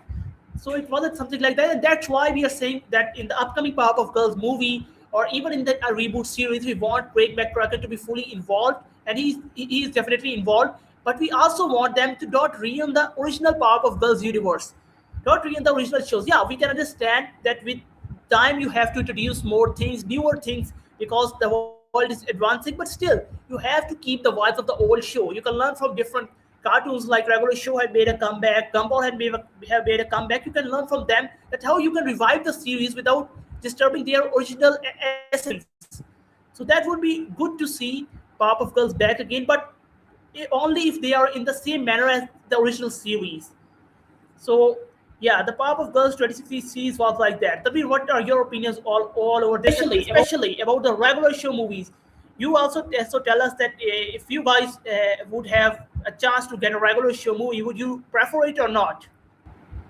First of all, if anyone wants to use, you can get that. Anyways, yes, the Powerpuff Girl series of 2016, we have debated it a lot in this stream before, that it was a consequence of the Cartoon Network using the rights to have the show's characters. Okay, wait a minute. Sorry, wait a minute. Back in March 1st, 2026, Warner Bros. Moved all the Cartoon Network classics to Tubi as a new home. That paints a better future for CN as a whole to announce new projects. Yeah, definitely, we would think the same too. Yeah, yes. I was continuing about the Powerpuff Girls 2016 series, that it was a consequence of the Cartoon Network using the rights of the characters by making the series without the, you can say, involvement of the original creator, the direct involvement, because he was involved but not that much in that series, and that was the consequence uh, when new episodes, the Power Girl 2016 series fourth season. So the new episodes of the 2016 Powerpuff Girls series, obviously the series have ended, so it wouldn't come. But a Powerpuff Girl movie is announced at the NNC International Film Festival 2026 recently. Yes, and the reboot series of 2016. Uh, no, they are asking about the new episodes of 2016 reboot series. No. I'm saying that for your to answer you, that the Powerpuff Girls 2016 series doesn't getting the fourth season. Instead, there will be a new reboot series based on the old Powerpuff Girls show. So it wouldn't be, you can say, a continuation of the 2016 reboot series. It will be a brand new reboot series based on the original show. Yeah, you can say you can say it's a season 7, but it would be something like a reboot series from the original show. So it would be very good to see all of this. And right now, the Powerpuff Girls movie is also announced, and it will be also based on the original series. Sanvi, you can tell us more about the movie. I wonder if the new PPG movie will be in the theaters or in the streaming. The Powerpuff Girls 2016 reboot was what last episode? Maybe you can answer. uh, uh, First of all, if we come back to the question of that, yes, we wonder too that whether the movie which have announced at NNC of the Powerpuff Girls will be in theaters, or it will come to some, you can say, OTT platform, or will be streaming on the Cartoon Network on the TV. That's a major question. The things aren't clear right now. But as far as we think so, if you ask us, then we think so that Warner Bros. Is thinking much bigger about the Powerpuff Girls series. And if they are making a movie this time, they might consider it for the theaters. We think so. In our perspective, they should. But as nowadays we are seeing that the Scooby-Doo movies are also coming in the DVDs more often, then might be they release it on the DVD as well. There could be chances for that as well. However, in our perspective, there should be a theatrical release, but it depends. Obviously, no, it depends upon the level of the movie that they are making.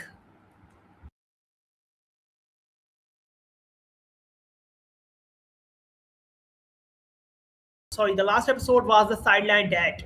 The last episode of the 2060 reboot series was Sideline Dad. Yes, you're right. Yeah, Akhtar. Yeah, so really sorry. Yeah. So the yeah, so if you ask us, my opinion over this is that the PPD movie, the Pop of Girls movie, would be, I think so, more on the streaming side of thing instead of theatrical release, because nowadays, and ever since Cartoon Network have moved towards Tubi, they are more onto releasing things on the streaming platforms like Wonderfully Weird World of Gumball on Disney Plus and Hulu, and the Scooby Doo anime coming out on the Tubi. So I think so that the movie will be more onto the streaming platforms rather than a theatrical release. C.H. Greenblatt has said that he hopes for Chodo revival to be greenlit on his social media after he posted them.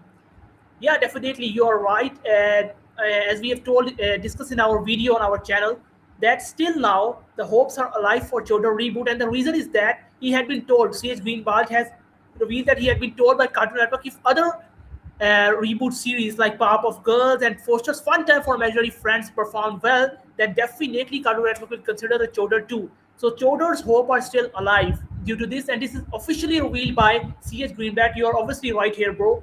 It is officially revealed by C.H. Greenblatt that Cartoon Network have told him that if other series which are getting a reboot, like Foster's Fun Time for Imaginary Friends and Powerpuff Girls reboot, or you can say movie, if they perform well, they will also consider the Chodor one. The Powerpuff Girls 2016 reboot episode Escape from Monster Island. Its production was completed this 10 December 2015. Yeah, we have to check that. Tami, can you please check it? Yes, we'll check and tell you. Yeah, so anyways, I was discussing, and another update is that which we have got only a few hours ago, and it was posted by Toon Hive, citing Collider, that Cartoon Network has now officially announced that they are open for the older shows to pitch them more new series and movies. So that is a very revolutionary kind of thing. And after this announcement, we think so. We would not only about Chodor or about Pop of Girls, we would get more Cartoon Network old series coming back to our channel. So I think so that this is a very revolutionary kind of thing. Yes, so I should continue from here after we get back soon. Uh, recently we got the update about the Cartoon Network is now offering the, or you can say actually inviting the original creators of especially the classical era of the Cartoon Network to, so they, if they have some ideas or projects, they can pitch them. They are now available, so they are open the pitches for them, so they can pitch them the cartoons if they bring back Codename Kinder's Door, which should definitely come on Tubi. Yes, you are right that Codename Kids Next Door should come on Tubi, a streaming platform. Yeah, you know that from the recent years, that Tubi has, you can say, grown very much good, and in terms of, you can say, experience, it is also considered as a good streaming platform, and it's now slowly started getting the hub of the Cartoon Network shows. So yes, it will be a great idea that Galactic Kid Next Door will come on Tubi. Yes, definitely. Let me check the Powerpuff Girl 2016 reboot. What was that about? It was the first episode. Yes, the Escape from Monster Island is the first episode of the Powerpuff Girls reboot 2016, and it was aired on 4 April 2016 already. I can't get the point that what are you asking about that?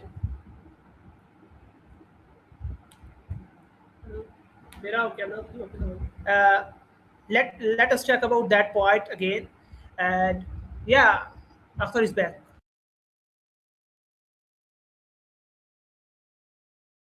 Yeah, sorry everyone for the inconvenience. Actually, my laptop battery got out. Yeah, so the Powerpuff Girls 2016 reboot episode does stay over date. Its production was completed in December 1, 2015. Yeah, well, we are checking this, and I remember a while back, Mega's XLR reboot had planned a comeback, but it was scrapped due to HBO Max. In the recent years, bro, there are many, you could say, projects getting pitched and then started working and then got scrapped off by Cartoon Network due to different reasons. And it was really sad that happened to Megas XLR, because the show wasn't deserved this, because the show is very good. And but now we think so that the things have started shifting, because in the previous years, the Cartoon Network strategy was more towards the newer shows. Like we have seen many new shows emerging in the previous few years, because Cartoon Network was more into developing new shows instead of backing the older ones or the reboots or the revivals. Cartoon Network was not much into them. But right now, Cartoon Network has learned from regular show, The Lost Tapes, Gumball's Comeback, and other series comeback, that these are part of the, you can say, Network's legacy. They should keep doing that. Yeah, you can keep making the new shows too, but you also have to you can say keep making the revivals of the older ones, so that the audience can get their, you can say, nostalgic memory refreshed after every few years. Yeah. Did you hear that Andre 3000 said he wants to a make class of 3000 revival back in 2025? Yeah, well, we have, you can say, read a little bit about this, but don't know much details about this one. But if we really want to, you can say, make the revival, then that would be really great, because the show was really good. And in the 2025, he had pitched. Let us check this one. Android 3000. Yes, and Yes, also and also the the Powerpuff Girls Powerpuff Girls 2060 2060 reboot, for reboot, which for which the the one of one of you you asking about. asking about The two the episodes you two. mentioned are, one is the first episode of the series, the Monster Island, and the second is the Stay Over, which is the third episode of the series, of the reboot series. And they are already aired, obviously, because they are the initial episodes, they have already aired. So we can't get the point that what are you trying to ask, what is your question. Really sorry, we can't get it right till now. If you can make it clear that what are you actually asking about. If you're asking about their info, then yes, they are completed on their production date and now aired as well. Yes. Yeah, and Yeah, about and this. about this the Class of 3000 revival, we have just seen it. You're right that Android has been, you can say, pitched series to Cartoon Network, and till now the discussions are in close. But yeah, it is revealed that Cartoon Network has a positive feedback for this, and they wanted to make it happen. But and also the creator is regularly teasing the audience that show is coming out sometime soon, so we can expect it to come. So we are happy that at least it gets some, you can say, hope. New Acme movie, yeah, finally, bro. We remember that the movie first of all got cancelled. I That the think movie isn't so. I cancelled. think so. That No, the no, the movie movie isn't first of all cancelled. got It got cancelled. No, shelved. the movie Yes, first that of of all all got got cancelled. shelved. Yes, It got that shelved, and later on it got started. revived after fans, you can say, started tagging What what is is the the latest latest update update? about it? What Yeah, is the the latest latest update. update about it? Yeah, the latest update is that the movie is coming out. I think in the August, and it's very, you can say, very good to see that the movie fought back and came back from being shelved to in the, you can say, big screens now. It's very It good to should see. be a It masterpiece should then, be a because masterpiece partake then, of the because partake of of getting the being shelved of to getting being survive shelved this to and then survive this came to the and big then screens. came That's to a the big very screens. That's a good very achievement, and good obviously achievement. And that's the obviously, power of the that's the audience power and the of the fans. audience and the That's when they fans. want to That's when they keep want to something. keep They could something. pressure the big They jets could as pressure the well big jets as and well make them. and make So them. that's what we So always that's what said, we that always audience said, have that audience obviously a have great obviously impact a great on the impact companies. on the Yes. companies. Yes.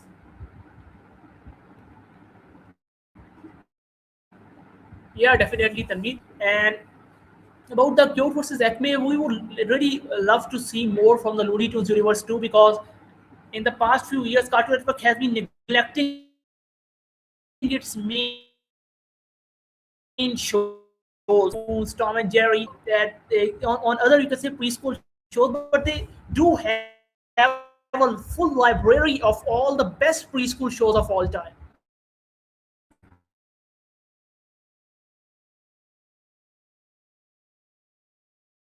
Ivan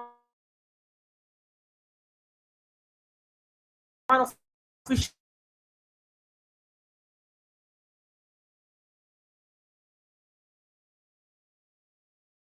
of the Powerpuff Girls reboot. Titan wasn't renewed, and I think so that the reason was Cartoon Network's, you can say, more focused at that time is more focused towards more than the action series towards the adventure series. What we have perceived from all of this, because they aren't making even the new series of Ben 10. We have been waiting for a long time, so I think so that they haven't been, you can say, much interested in action right now. They are more interested in other series. That's why maybe, but still we hope that it will got a reboot in future, or it will got renewed too. Yes, and also if we Yes, and ask about also the if we question ask about the of the question Powerpuff Girls reboot, of the then Powerpuff Girls reboot, the then Powerpuff Girls the 2060 Powerpuff Girls. reboot is already concluded after season 3, and there is not any season 4 coming yet. Instead, the recently the updates come from the NNC that the a Powerpuff Girl movie is in development, is in works, and it is expected to be in 2028 to 2029. I think so. Yes, it is expected for the 2028 or 2029. The movie will come, and it will most likely, obviously, follow up from the classic Powerpuff Girls. Obviously, because the reboot wasn't that much good enough, so that's why it will continue from the classic Powerpuff Girl themes and things like that. The reboot series has ended and concluded already, and we all know that it was just a fair enough, not that much like the classic one, which is a legendary thing. So that's why, obviously. Remember that show called Infinity Train that was. Yeah, we remember that show. That show was, you can say, very amazing. It has, you can say, kind of a very strange vibes at that time, because the storyline kind of a very, you can say, very unique. And we remember watching the show, and it was, you can say, a good show after all. And we hope that, yeah, it got renewed or got a reboot series in future like other shows. And I think so that it was cancelled because definitely Cartoon Network was at that time, especially in that era of 2000s, were more focused on the shows which are generating more profits and things like that, like Powerpuff Girls, The Grim Adventures of Billy and Mandy, Foster's Home for Imaginary Friends. Cartoon Network was more focused on these shows. That's why they closed off many other shows which were taking their budgets and their expertise. They shut them down to make more for these content for these other shows. And also another reason I remember, due to which Symbolic Titan didn't got renewed, is that Symbolic at that point of time when Symbolic Titan was there, Cartoon Network was hugely, you can say, focusing on the toys and action figure sales for, especially for the cartoons like Ben 10, Generator X, and other Secret Saturdays action cartoons. And at that time, for some reason, Symbolic Titan doesn't getting any much sales on the action figures and the toys, and due to that, due to just simple this reason, they cancel the whole series. What you can expect from them? Well, that's Well, that's definitely a definitely a very very mindless decision, mindless decision, obviously, obviously. because the series was going good, and just because of the merchandise sale, you are canceling off a series. That's a very, you can say, really a Cartoon Network like decision that you have done that. Obviously, you could explore it in some other ways. It was obviously generating some revenue for you in terms of the series. And what happens if it can't generate for the merchandise? Yes, there are many series which can't produce big at the merchandise. Yes.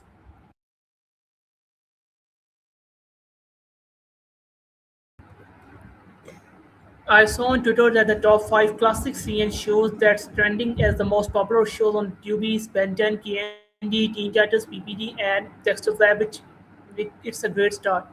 Yeah, definitely. Bro, wherever these shows go, they will give you that kind of vibe. They will give you that kind of response, because these are the golden shows of Cartoon Network of all time. Everyone knows that the era of 2000s, when all these shows were airing all together, was a golden era of Cartoon Network. And that's why I think so that this is a major shift, due to which Cartoon Network have changed their policies towards the old show. That once they have pushed all of them on Tubi, they have seen the reaction of audience that they are more interested in these older shows reruns instead of the newer shows. So this makes a stage setup for the older shows to make a comeback now, and we hope so that Cartoon Network successfully do this, because it is, you can say, a need of the time, and Cartoon Network can get back its glory if they can do this. The Powerpuff Girls 2016 reboot series production on this episode, Horn Sweet Horn, began in 13 Feb 2015 and ended in 15 December 2015. Yeah, bro, we can't understand that. What are you trying to say? If you can please explain us, so we can, you can say, understand it better. That what are you trying to say about Powerpuff Girls 2016 reboot? Do you want to know more about the reboot, or do you want to know about the future of the series? You can please clear that, so we can tell you. Thanks a lot, bro, for agreeing with the facts. And definitely, these are the facts. If you are someone like us who have been grown watching the old Cartoon Network shows, you wouldn't like as much as these newer shows, because that shows were really at some other level of things. Especially the shows like Kids Next Door, Grim Adventures of Billy and Mandy, Codename Kids Next Door. These are all shows of an other level of, or if you can say in the modern slang, and other kind of aura they have. So yeah, definitely. Thanks a lot.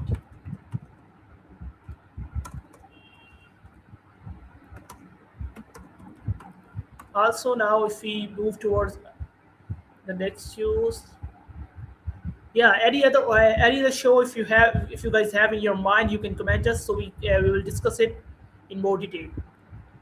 I wonder who will replace Tom Kane as a voice actor of the Professor. Yeah, it's, you can say, sadly a very hard question to ask any of the Powerpuff Girls fans. Uh, we hope that Tom Kane rest in peace. He was a very good person. He had delighted our childhood with his voice, and we hope that whoever replaces him would be as good as he is. But no one can actually, you can say, give that kind of vibes which he had. But still, we hope that they will replace it with a good voice. And if you ask us, then we don't have any particular name in our mind, because it's so hard question for us. But do you think who can replace them from the existing cast, or some new cast member? What did you think? You can tell us some name, because in our mind we can't think about this much. Yeah, rest in peace. Yeah, rest in peace, Tom Kane. He has brightened our childhood with his voice. Yeah, so much. Yeah, it was really, you can say, sad to hear his demise. Yeah, I wonder if him, Sadusa, or the princess will be the main villain for the new PPD movie. Yeah, I think so. As I have discussed before, that I think so that the main villains would be some have some, you can say, link with the Reed of Boys, because as Craig McCracken has already cleared that he had more focus now on the Roadie of Boys character. So I think so that the main villains would be Roadie of Boys, or they have some kind of, you can say, arc in the show with the villain. So I think so that it will be more towards the Roadie of Boys as compared to the other villains like Sedusa, him and the princess. So, but still, in the movie, it's actually a grand movie, so we can expect that there would be a all the villains all together doing all the things, and Roadie of Boys being the leading villains. Yeah. Yes, and if that will be the concept, then it will be a really great movie. You know that obviously in a few episodes, I think so the specials, because we see that already that all the Powerpuff Girls villains united and got, you can say, there to fight against the Powerpuff Girls, and those specials were very great adventures. So if the all the villains get united in that movie, then it will be really very big, you can say, adventure, and very exciting adventure as well. Definitely, yes. Yeah, but I would think so that there will be, you can say, more focus on the Roadie of Boys in the storyline as the villains. But still, let's see and hope for the best. Deep Up of Girls 2016 reboot series production on this episode. Little Octi Lost began in 20. Well, bro, I can't understand what you are trying to say. Really sorry. Apparently, the new Tom and Jerry movie was shown in China or Japan. Yeah, the Tom and Jerry, I think that movie was shown in China, or maybe China or Japan. You're right. It is shown there, and the movie it seems to be very good in terms of storyline, and we hope that it would be a good one. And also, do you know that on the Annecy International Film Festival, they have announced a brand new Tom and Jerry movie, and the movie concept is, so you can say, that it will be based on a couple who, one of them adopt Tom and the other adopt Jerry, and after that, when they got, you can say, married, both Tom and Jerry started fighting, and now they are up declaring full scale war on each other, and also you can say breaking of their relation.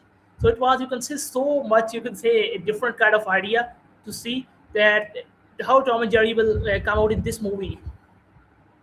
The Powerpuff Girls 2016 reboot series production on this episode. Little of, yeah, I have asked that person that whether he is asking about the movie of the Powerpuff Girls or about the something else. Yes, and recently, as you were discussing after about the Tom and Jerry movie, then yes, it was a really great update as well, and also the plot of the movie was really fascinating as well. Like Tom and Jerry are with a couple, a newlywed couple. Obviously, one pet is Tom and the other pet is Jerry, and they both go on an island for the honeymoon, and where the Tom and Jerry started getting fight off and things like that. That was a real classic touch again given to the film, and it will be a very great to see.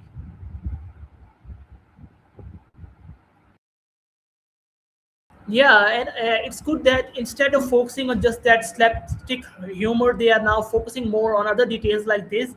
And it would be like good to see. Like I'm expecting some kind of vibes like the Tom and Jerry live action movie which was released back in 2018, I think so. Yeah, but it has a different kind of plot, but something like that, I think so. I hope the new Gumball movie could at least come to Hulu or Tubi. We think so that if there will be a Gumball movie, that would most likely come out on some streaming platform rather than a theatrical release. I think so because as we have discussed before, that Cartoon Network these days is more focused on the streaming theatrical audience or things like that. It was before in times when Cartoon Network, you can say, actually wanted to have some theatrical release for its shows, movies. Right now, they are always making series, movies, everything for the streaming platforms, whether it's Hulu, whether it's Tubi. They just want, you can say, a streaming platform. Yeah, and although the streaming platforms get some blenders like that, you know that regular show episodes, some of the regular show last year episodes got leaked, and then at another incident, what show was that? Adventure of Side yeah, Adventure Time Side Quest episodes got leaked or things like that. The streaming platforms are constantly doing these things. We do not know why, but with the Cartoon Network shows.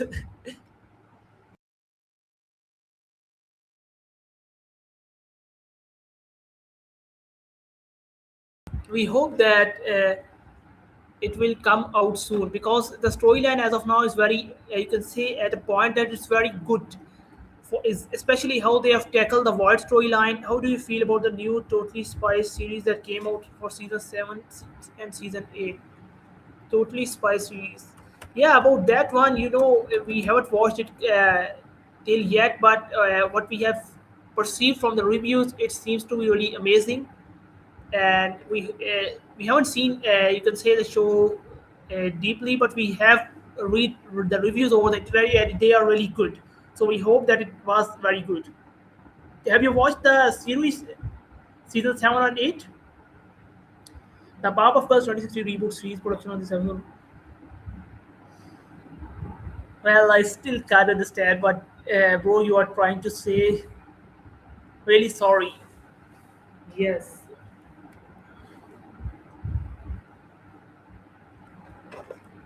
Yeah. Anyways, so yeah, if we move forward, I was talking about the Gumball universe that they have developed the storyline very much to that extent. I have it; it was really good. Wow, that seems to be amazing. Then we would also watch it too. If you have reviewed it as good, it must be very good. So we would watch it too when we have some time because they even plan to make a Totally Spies live action movie. Really, if that's something that would be really amazing to experience. Yeah, we will then definitely try to follow the update as well as the series. We should watch it deeply to get the understanding of the things right. Yes, because if they are planning for something like that, it must be a really good storyline and the plot. Yes. Yeah, if something like this is in production, that would be really worth watching because the show is really good. No, the Powerpuff Girls 2016 reboots again. Yeah, so I was talking about the Gumball universe. That what do you think, bro, about the Gumball universe?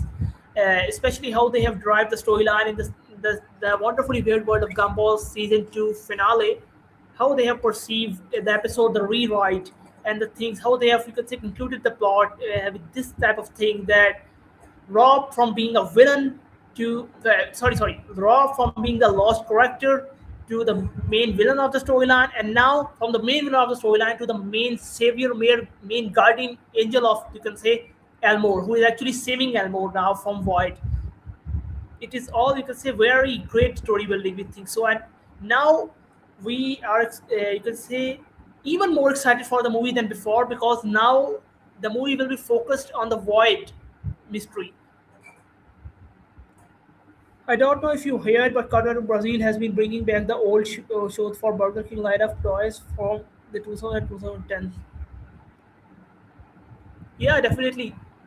That is really good, and yeah, it's really good that they are bringing it back, because nowadays Cartoon Network is mostly, you can say, not rerunning the old shows.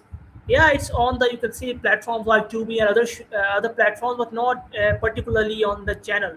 So it's really good if they are doing this. And also, so the thing here is that what we are really excited for is that after this announcement which Cartoon Network have made today, what is coming up next? What would be the, you can say, the series which come out back, because now they are finally officially agreeing that they want the older series to come back, and it would be really great to see all of this. We hope so that we can get our favorite series back. And we, if you ask us, then all of the 2000 series are our favorite, but there are a few which are very, very, you can say, our favorite, and we want them to be back. And we hope so that after this announcement in the coming days we get many huge updates.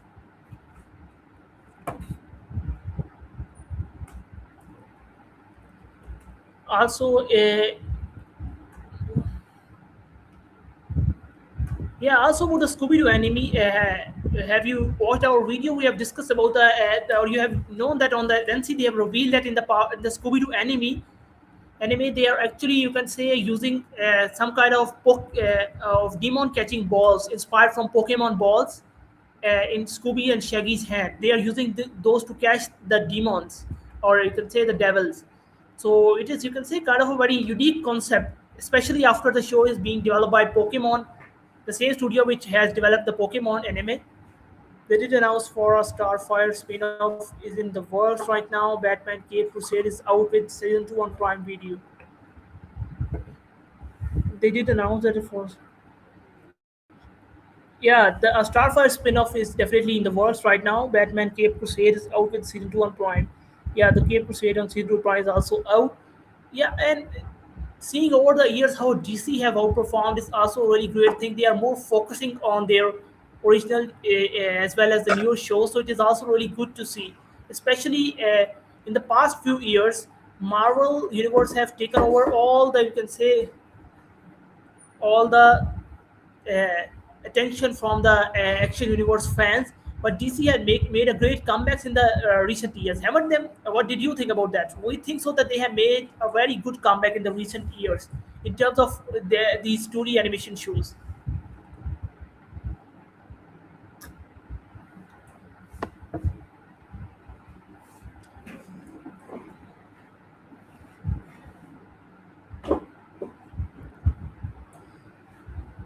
Yeah, Tari, what did you think, Tabir?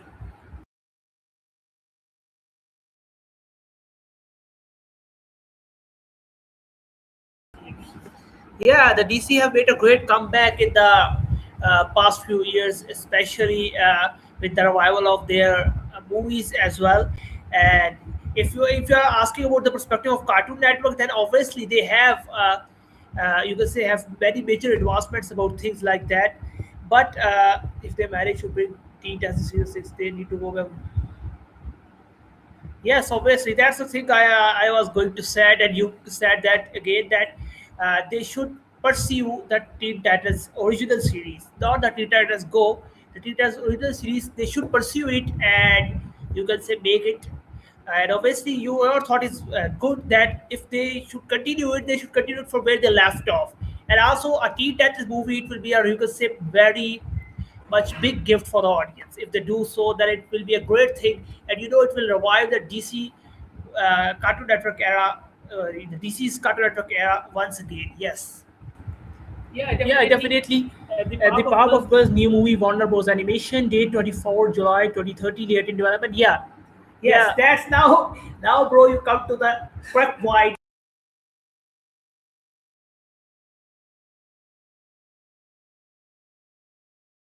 Movie has been announced recently at the NNC International Film Festival 2026 a few days ago, and it was in development. Yes, and you can expect it by the 2030. Yes, obviously, and it will be a major focus on the Rowdy of Boys as a villain, as an antagonist in the movie. Yes. Also, discussing about Teen Titans Go, I would love to see them bringing back those old vibes of Teen Titans Go, because over the years they have not, you can see, cancelled the Teen Titans Go, but they have ruined the show with different type of series, like they have did with the Scooby Doo and the Ben 10, like keeping on making the reboots, the childer version, and things like that. They should focus on the original series. Did you see the new art that Mr. Warburton had posted for Galactic Kids Next Door? Yeah, I do. We do see that, bro. And it is really amazing to see that. And we hope so that Mr. Warburton, who is working relentlessly to get back the series on the screens, would be successful in his attempt.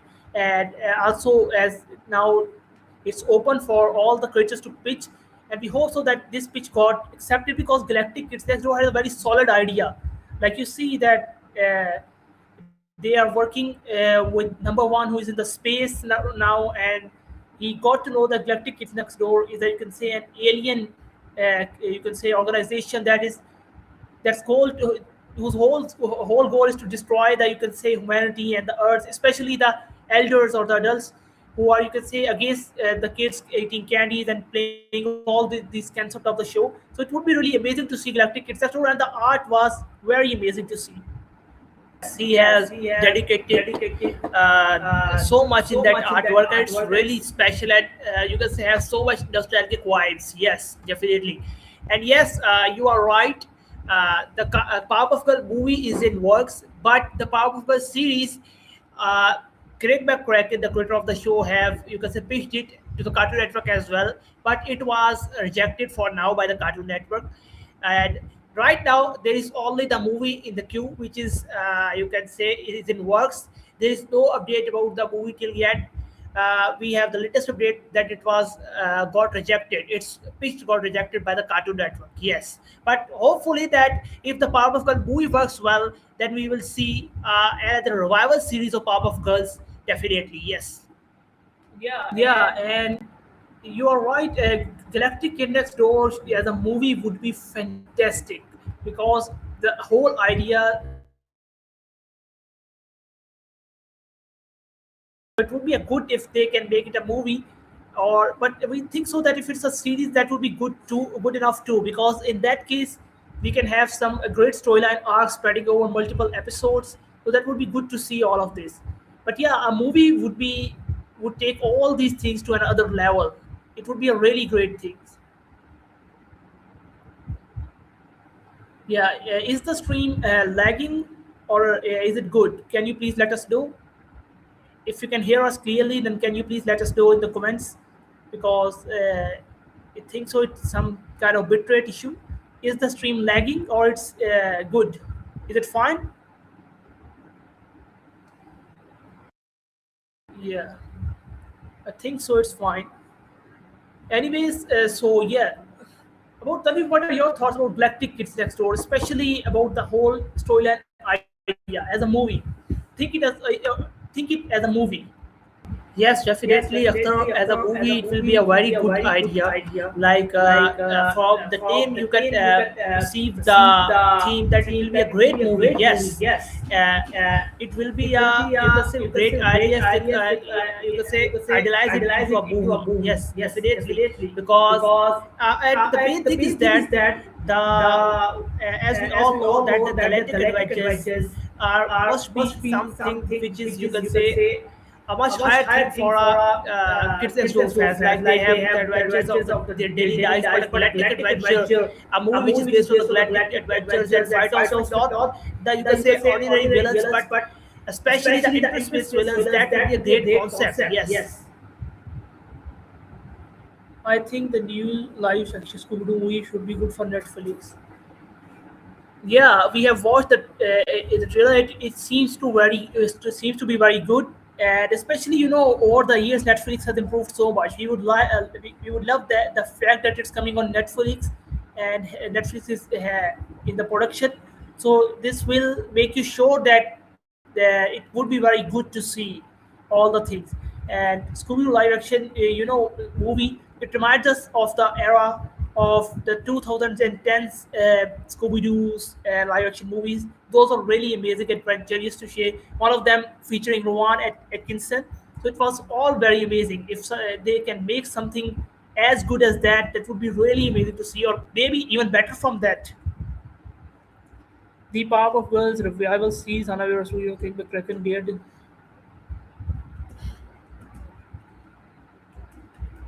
Yeah, for the revival series, Craig McCracken have pitched the series, but as of now, they are working right now on the movie, not on the series. But yeah, it's still in the plans. Maybe it can come out after the movie or something like that. Because as I've explained before, that Craig McCracken came to the Cartoon Network with two ideas. One for first of all for the Foster's Home for Imaginary Friends. One was the movie, and other was the spin-off series. For Foster's Home for Imaginary Friends, Cartoon Network chooses the spin-off series. So for Powerpuff Girls, it's higher possibilities that Craig McCracken will first make a movie, then move on towards the you can say series or something like that. Yes, if the series got you can say a very positive response, then obviously it could be a green lit for the series as well. Yes, definitely.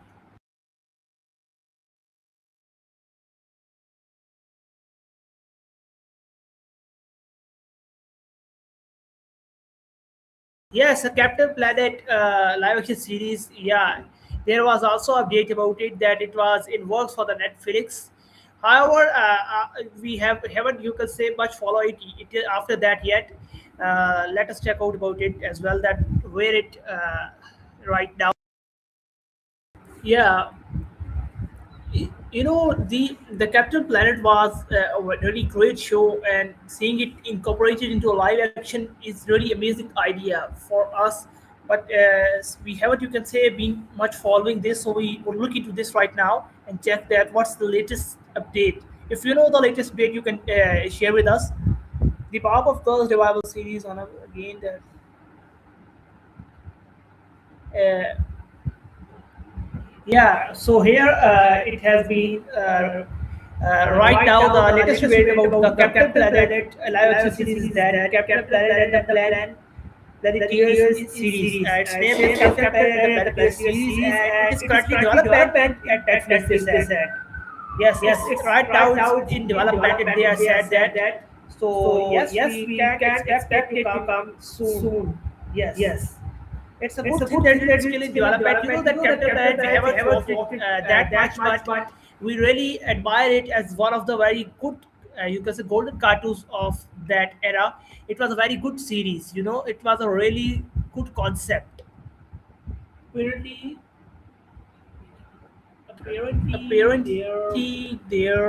apparently they said there was a Johnny Bravo live action movie back in 2002, but after the success of the first live action Scooby Doo movie, it was scrapped. Yeah, we have heard about this one, although a little, but we have heard about this. And yeah, you are right. There was a movie about they is there the first live action movie. Yeah, and after Scooby Doo live action movie, it was got scrapped off. Yeah, there are many projects by Cartoon Network that got scrapped off. They developed the whole things. Remember, imagine developing the whole thing and then getting them scrapped off for no reason. Okay, so I don't believe you what show about to come back. They are just development. They are just in development project. Doesn't mean they are gonna come back. Well, you know that first of all, the thing is that we respect your opinion, but the thing here is that where that a show which is in development or has some kind of picture update means that there is something going on. Not if in the production level, on the back end level, because if the creator have pitched something to the network, we should have been informed about that, and that means that there is a potential that the creator still wants to come make a comeback, and not, if not now, then in future we can have a comeback. There's a whole history we can tell you about the shows, that all these shows which we are watching right now have been pitched for years, and after getting pitched for years, they got accepted. So if a particular show is being pitched, it means it can get accepted in future, can come back. So that's why we are reporting it. And the thing, we respect your opinion, but we are telling you that this is the same way the things work. Every show we see right now has been pitched many times back in the years before getting accepted by the Cartoon Network or any other network. So this is the, you can say, life cycle of a show. So we are just, you can say, sharing the updates about the pitched movies or series which have been rejected for now, but in future they can be revised and come back. Yes, and one other thing is that, bro, you will definitely agree with it that being just there on the cards, it's better to be in the development, obviously, because still, if something is in development, it still has some hope that the show might return. Obviously, when a show is on just the cards or just in the ideas that it should return, or in a concept, obviously there are so much less chances about it. But when it comes into development phase, there might be so much chances to that the show make a revival or come back. Obviously, you will definitely agree with that. Yes. Yeah, yeah, you are right, bro. Not every show, but some will definitely make a comeback. Yeah, and what we can do is just hope for the best. They said that they are working on a Cartoon Network documentary series to be put on Adult Swim instead of streaming. Yeah, we have heard a little info over this, but not know much details about this. And if you know the details, you can share with us.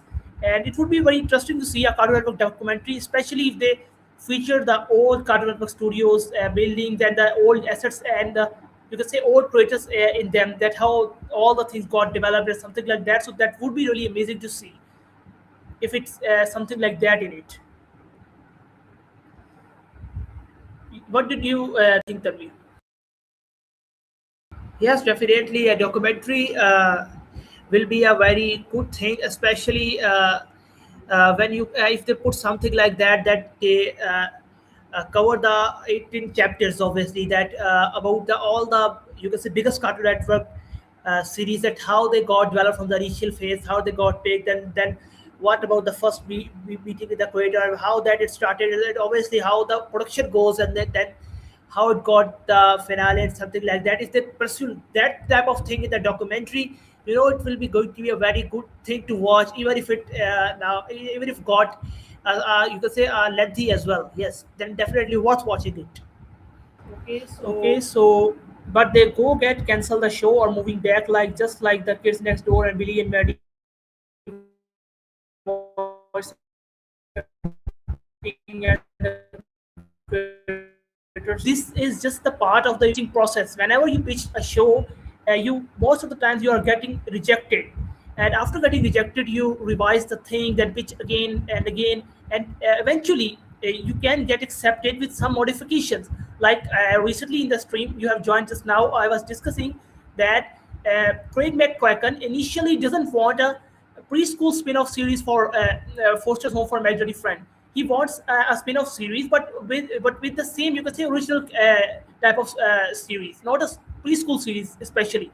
But when he got to know that Cartoon Network wants a preschool series for the Cartoon Network block, he revised the things to make it fit into the preschool audience. So that's the thing. We are saying that definitely they get rejected a lot of times, but the reason is that they have to adapt according to the network's need. It's just like, you could say, two parties who are coming on to the same agreement, but to meet the same agreement, they have to, you can say, adjust things from both the ends. The Cartoon Network also the creators have to make some adjustments. And Craig McCracken is the best example of all this scenario. Yes, obviously, it's a part of the things. Obviously, this is also a professional field. And in the professional field, this is like a business equipment. Like you can take an example of two partners. Also, one partner here is Cartoon Network, which is a big giant, and the other is a sole creator. But still, they are two partners, and you can say said you pitched your deals. They said your they said their, you can say, requirements. You put on your requirements, and then you both agreed upon some things, and that's when you got the things work on. Yes. I wonder if the Willie and we would pitch this as well as wanted to make it. Yes, obviously, the movie Definitely. Let me Yes. take this one. So about the So movie, about the movie, I want to tell you that tell you the that movies. the movies, What what I I think think so so is is that the that the movie movie is is pitched pitched and and got got rejected rejected for for now. now. The The movie movie is is titled titled as as Billy Billy and and Mandy Mandy Destroy Destroy Us Us All, and and actually the movie actually the title movie is title is coming coming from from the Grim Adventures Grim of Billy Adventures and of Billy Mandy and Mandy episode, episode, which was named which was the the episode episode I I forgot the forgot name. the It name. was It was about about clowns, clowns, in which in which Billy Billy got a got a phobia phobia of of clowns, clowns, that that clowns clowns are are evil, evil, and and they're they're going to going to take over take the over the world. In world. that In that episode, episode, Mandy Mandy uses his uses his own own techniques to techniques to cure his cure his phobia, phobia, and that and that was with was an with an aggressive aggressive exposure exposure therapy. therapy. She She just, you just, can you say, can say, hires a hires a clown to clown to stay in the stay in the home home and and with with Billy Billy all the all the time. And time. Billy And was Billy really was really scared of scared it. of And it. at the end At of the that end of episode, that episode, Billy was scared to that scared to extent that that extent that he always keep started saying keep this, saying they this, are they coming are to coming to destroy us destroy us all. all. And And that that dialogue got dialogue that got much that much popular popular that the that the whole whole you can say movie movie would would be be based on based that on that title, title. Billy and Billy Mandy and Manny Destroy Us Destroy Us All. All. And And what we what think we so think is so this, is that that the the possibility of possibility the of the movie movie is is 50-50 50-50 to to us, us, because because right, right, this this movie movie is is actually actually changing the changing the whole whole perspective perspective of of the the ending ending of the of the show. show. As in As the in the Underfit Underfit Halloween Halloween Bash, bash, we we have have seen seen that that Mandy is Mandy is now the now the president. president. Billy Billy is is same same as as it it he he as as he he is. is. Grim is Grim is also also there there living living sometimes sometimes with with Manny and Manny and sometimes sometimes with with Billy. Billy. But But that is a that is perfect a ending perfect for the ending for series. the series. However, if you get into this movie, then However, if if you I get into discuss this the movie, plot with you, then you if will I check discuss the that plot with everything. you, It you will will disturb the check whole that ending of everything. the It will disturb the series. whole So ending I of the think so that the series. movie is So I possible, think but so that the movie is I do possible, think but that Maxwell I Atkins do has think to that revise the Maxwell things Atkins here have to a revise little the bit. things here He had a to little bit. revise He the had to storyline a little revise bit because the he storyline a little shouldn't bit disturb because the he original shouldn't ending. disturb the The original original ending ending. is The original perfect ending to is be, and perfect it to should be be, like and it that. should be like that. Anyways, the Anyways, creator the of creator Ben of 10 Ben had a 10 had a spin-off spin-off of the of the franchise would focus franchise on would the focus Gwen on the 10 Gwen as a 10 lucky as a girl. lucky girl. You One of know, the one of most the most fascinated series fascinated which we ever series which we watched. ever want about Ben 10 is the Gwen 10. And we also love the episode they made about the Gwen 10 because it's also one of the main characters of the series, Gwen, and she also deserves, you can say, a spin-off because that would also be a really great idea exploring the other characters. If you can have spin-offs for different characters for other series, why not for Ben 10? Because Ben 10 is a huge masterpiece.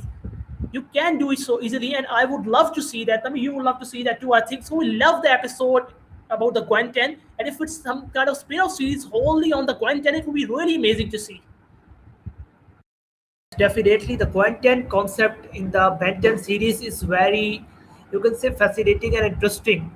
And although if they aren't, you can say, you can say enough to convince the Cartoon Network for the for another Ben 10 series, then they should try for a spin-off series about the Gwen 10, and that will be a very good concept because we know that the back in the time when the very first Gwen 10 episode aired in the classic Ben 10 series, we are very fascinated to see that both Ben and Gwen are working in an episode to get the things set on again, and that was really good to see. And obviously, when Gwen has a major role in that, yes, definitely. But that is Cartoon. Yes, definitely. Banter is Cartoon Network most popular and iconic property. We totally agree with it. And the second is the Powerpuff Girls. Yes, these are the two, you can say, hero series which the Cartoon Network really built an identity. Yes, you know, Ben 10 is the main identity of Cartoon Network, and the way they are neglecting this, it makes us feel really, you can say, sad. There's no any other series for being years now, and you're just neglecting that show. It's really, you can say, sad to see all of this. They should be more focused on Ben 10 rather than other series, any other series, because it is their face. It is their only action series that is so much popular with so much multiverse concept and so much other things like that. If a Ben 10,000 could ever be pitched as a new show, heavily focused as an adult series for Adult Swim or be made for Tubi.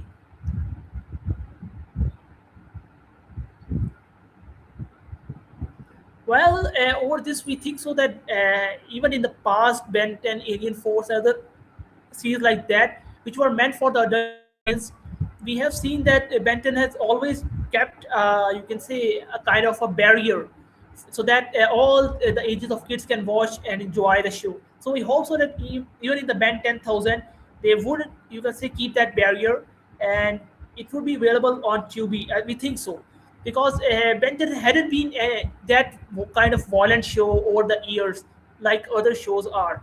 So it would be very good if it come on Tubi and made like that. Yeah, we think so. What did you think, Tabi?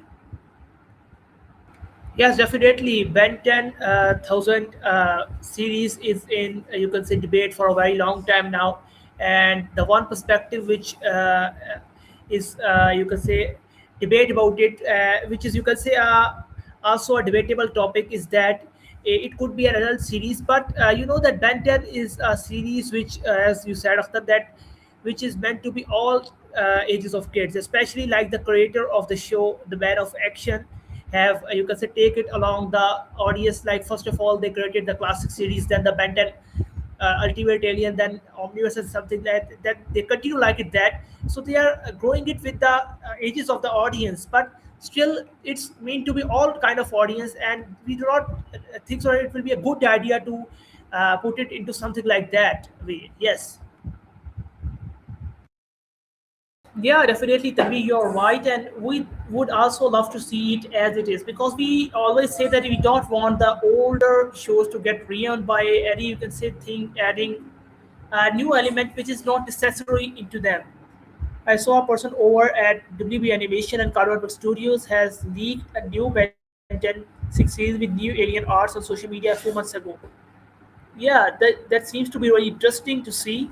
If you could share the more information with us, but yeah, there is, you can say, there are many rumors for years that there is a sixth series in development, but still you can say it's not been coming out is a very saddened thing to experience, and we hope so that whatever it is, it comes out soon because we deserve a sixth series for Ben 10. At least we deserve it. So Yes. yeah. But what are your expectations for the Benton 6 series? What did you think so would be good? Do you want it to be more, you can say, do you want it to be on Tubi or do you want it to be on Adult Swim? What are your expectations for the Benton's upcoming future?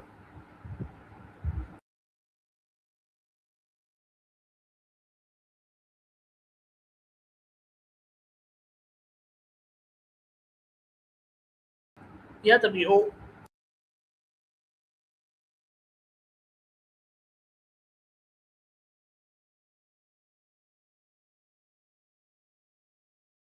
Well, being a Justice League fan, it would be so much amazing to see all of this. And we hope so that what did you said would actually happen. It would be amazing to see this because we have been a Justice League fan, so it will be a really great thing for us. We would love that.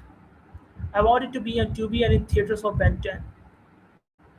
That's great. Yeah, you are right. And we also want it to be on Tubi because it should be as it is, and in the theaters would be amazing because the Ben 10,000 is a really good special. Yes, definitely. It will be a really great idea. Yes, and a combination of Justice League and Ben 10. You can say it will be a multiverse concept like the Ben 10 universe and the DC universe. It will be a really great concept and idea to work on.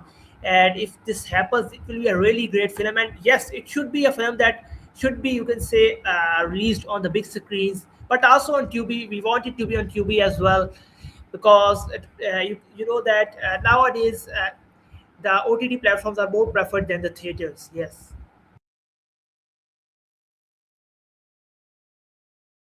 Also, another thing here is that we would love to see that how they, you can say, make it, you can say, more good because definitely in the past few years the Benton series which came out wasn't that much good. So we hope so that in the sixth series they would continue like that in the original one because they have also, you can say, constantly being, you can say, changing the concept of the show in the previous series.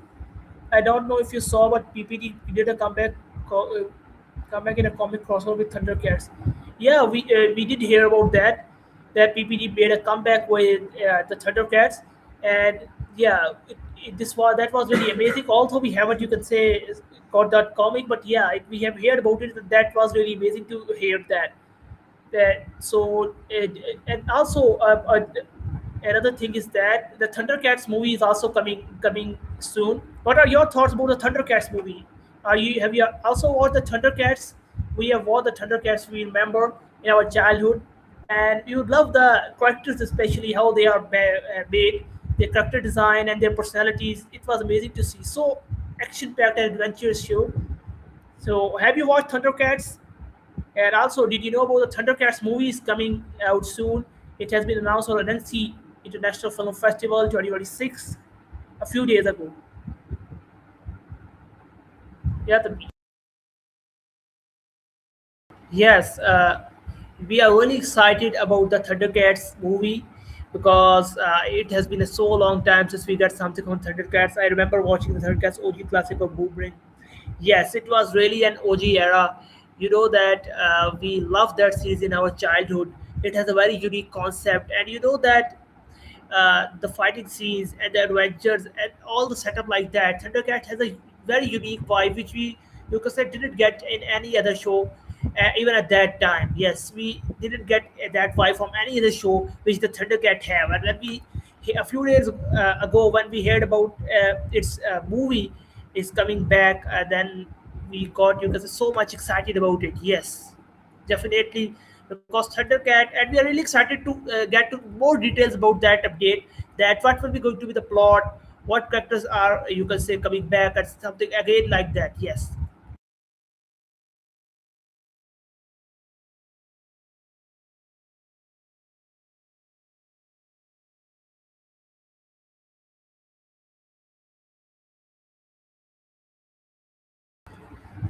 Yeah, Thundercat, you can see, was literally one of the most amazing shows of you can see a very old a classical era of Cartoon Network, even older than these shows. So it was you can say very good to see it at that time, being very much you can say action-packed show, and it was you can say a very good show. I hope Generator X get like new pitch series because it deserves so much flowers after Ben 10. Yeah, definitely. We don't know why they have ruined the Generator X over the years because the show had very much potential as same like the Ben 10. Yeah, we can understand you can't compete with the Ben 10, but you can have multiple action series. It doesn't mean that if you have Ben 10, you can't have any other action series. It was a very great show, and we don't know that why they just you can say is cancel it and then stop everything from it like it never existed, but that is not a good thing. Yes, I can't wait to see the new Thundercats movie. Yeah, same here. We were really excited to see that, and sincerely, we were hoping that we would see something like that. It was so amazing to see, and we hope that whatever the movie storyline or whatever the details which are not officially revealed yet, but whatever those will be, we hope that the movie will have the same vibe like the original series. Yes, definitely. Because Thundercats has so much memories with our childhood. And also the Generator X also have.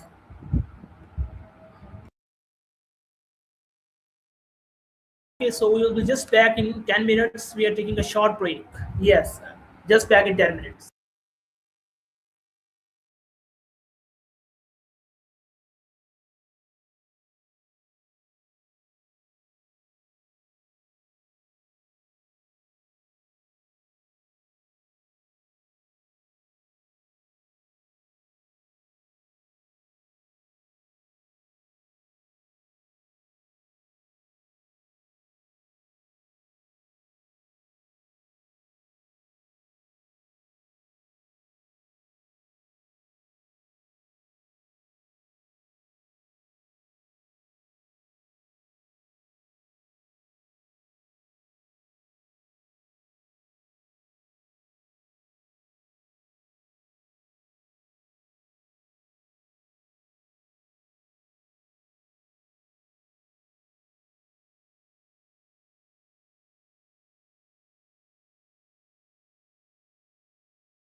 Yeah, so we are back again, and really sorry for the break.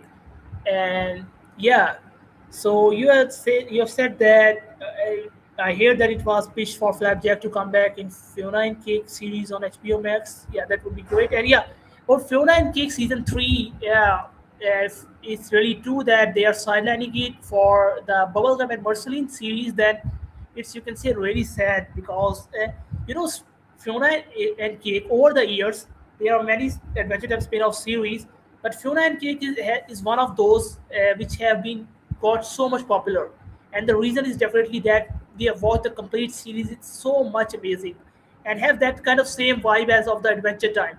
So we hope that they will make a season 3 because also Adam Muto has indicated that there will be more stories to come. Maybe there's a kind of a delay because they are not right now testing things with side quests, Hey BMO, Bubblegum and Marceline spin-offs. But still, we think so that there will be a season 3 in future because they have left a door open there with the, especially after in the post-credit scenes we saw Hansel Abadir. And what he's actually doing here was really, you can say, questioning thing. We think so that that was a cliffhanger intentionally added to create hype for the next season. What did you think about that? Have you seen the last episode and have you seen the post-credit scene in which Hansel Abadir appears in the Full and Cake universe? And what did you think what he was doing there?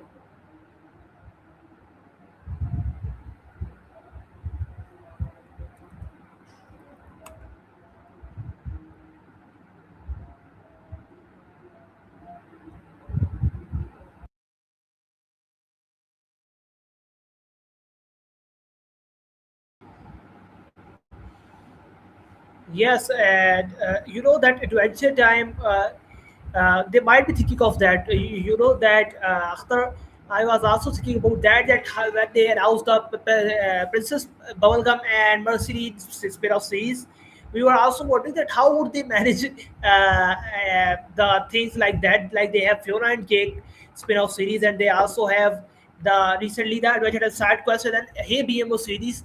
So that might be a case, but that was so interesting to hear. We haven't got that update right till yet. Yes. Yeah, you know, from idea to the storyline to the characters, everything was so perfect in Fiona and Cake, and totally different from the other spin-off series of Adventure Time.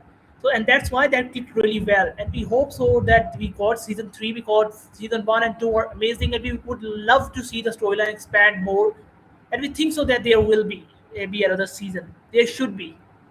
Yes, we follow the season two, especially recently back in December. It was really great. You know that it was going very good. Especially the last few episodes were really so much amazing, like the concept of the cosmic owl and the things like that, and the Finn's, the threat of Finn's death and things like that. That things are so much, you can say, interesting and thrilling. Yes.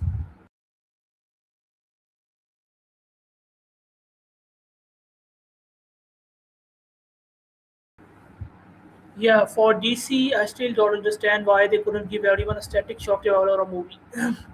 Yeah, I think so. That DC is nowadays more being focused on the series as compared to the revival, new season as compared to the revival or a movie. They are more focused on bringing up new series every time, or the say, continuing their current series instead of reviving the old ones or having some movies. This is not a good thing because, especially when you're competing with someone like Marvel Universe, who are, you can say, doing movies, doing revivals, doing new shows, doing all the things together, even live actions. So you should have to change your approach if you want to compete something as giant as Marvel Universe.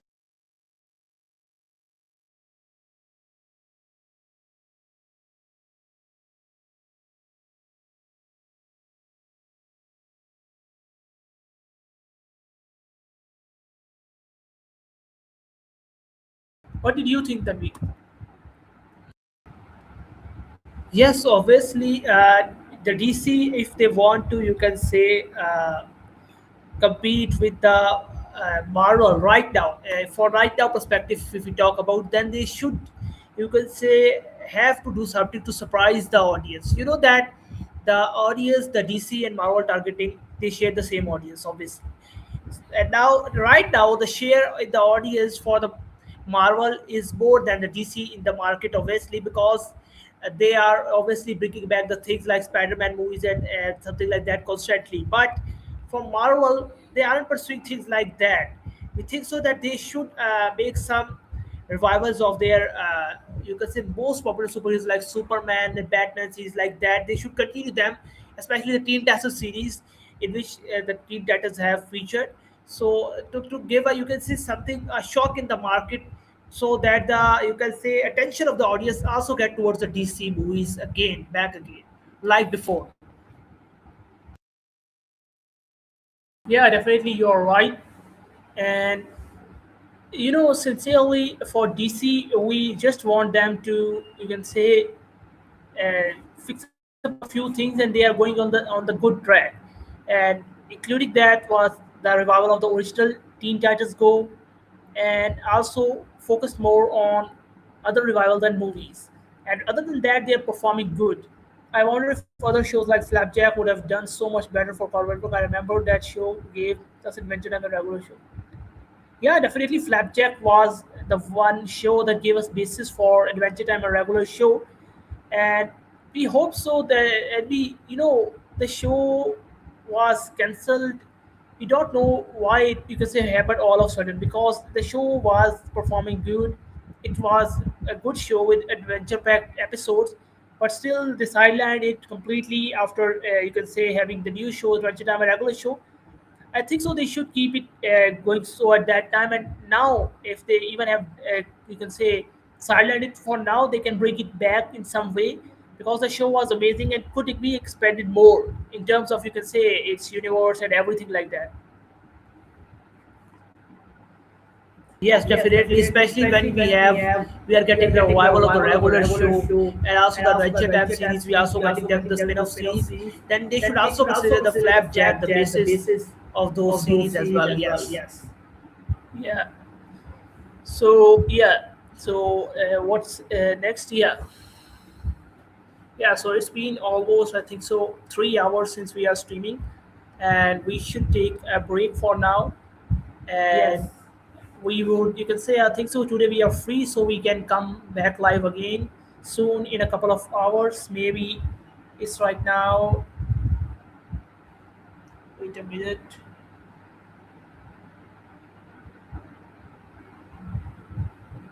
It's now 12:04 p.m. EST, so we can come back live again. I think so at around 3 p.m. EST. Yeah, we'll be live again at 3 p.m. EST. For Yes. now, we are taking a break because it's been 3 hours since we have been doing a live stream. Yes.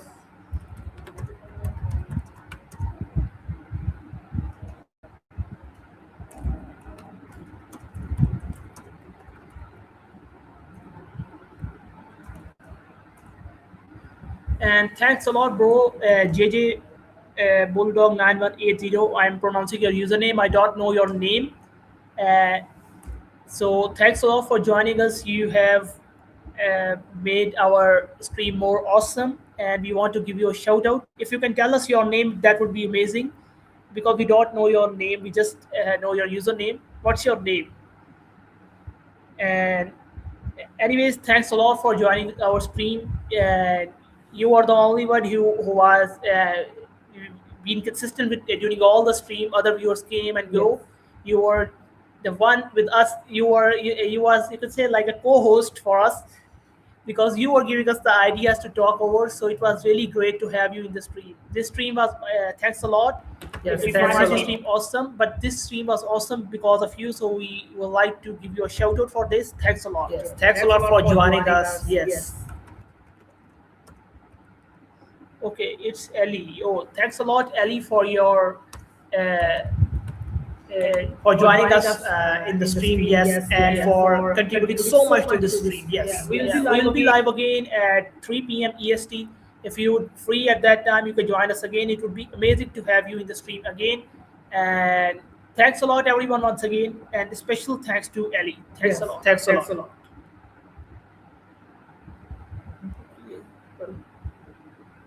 Yeah.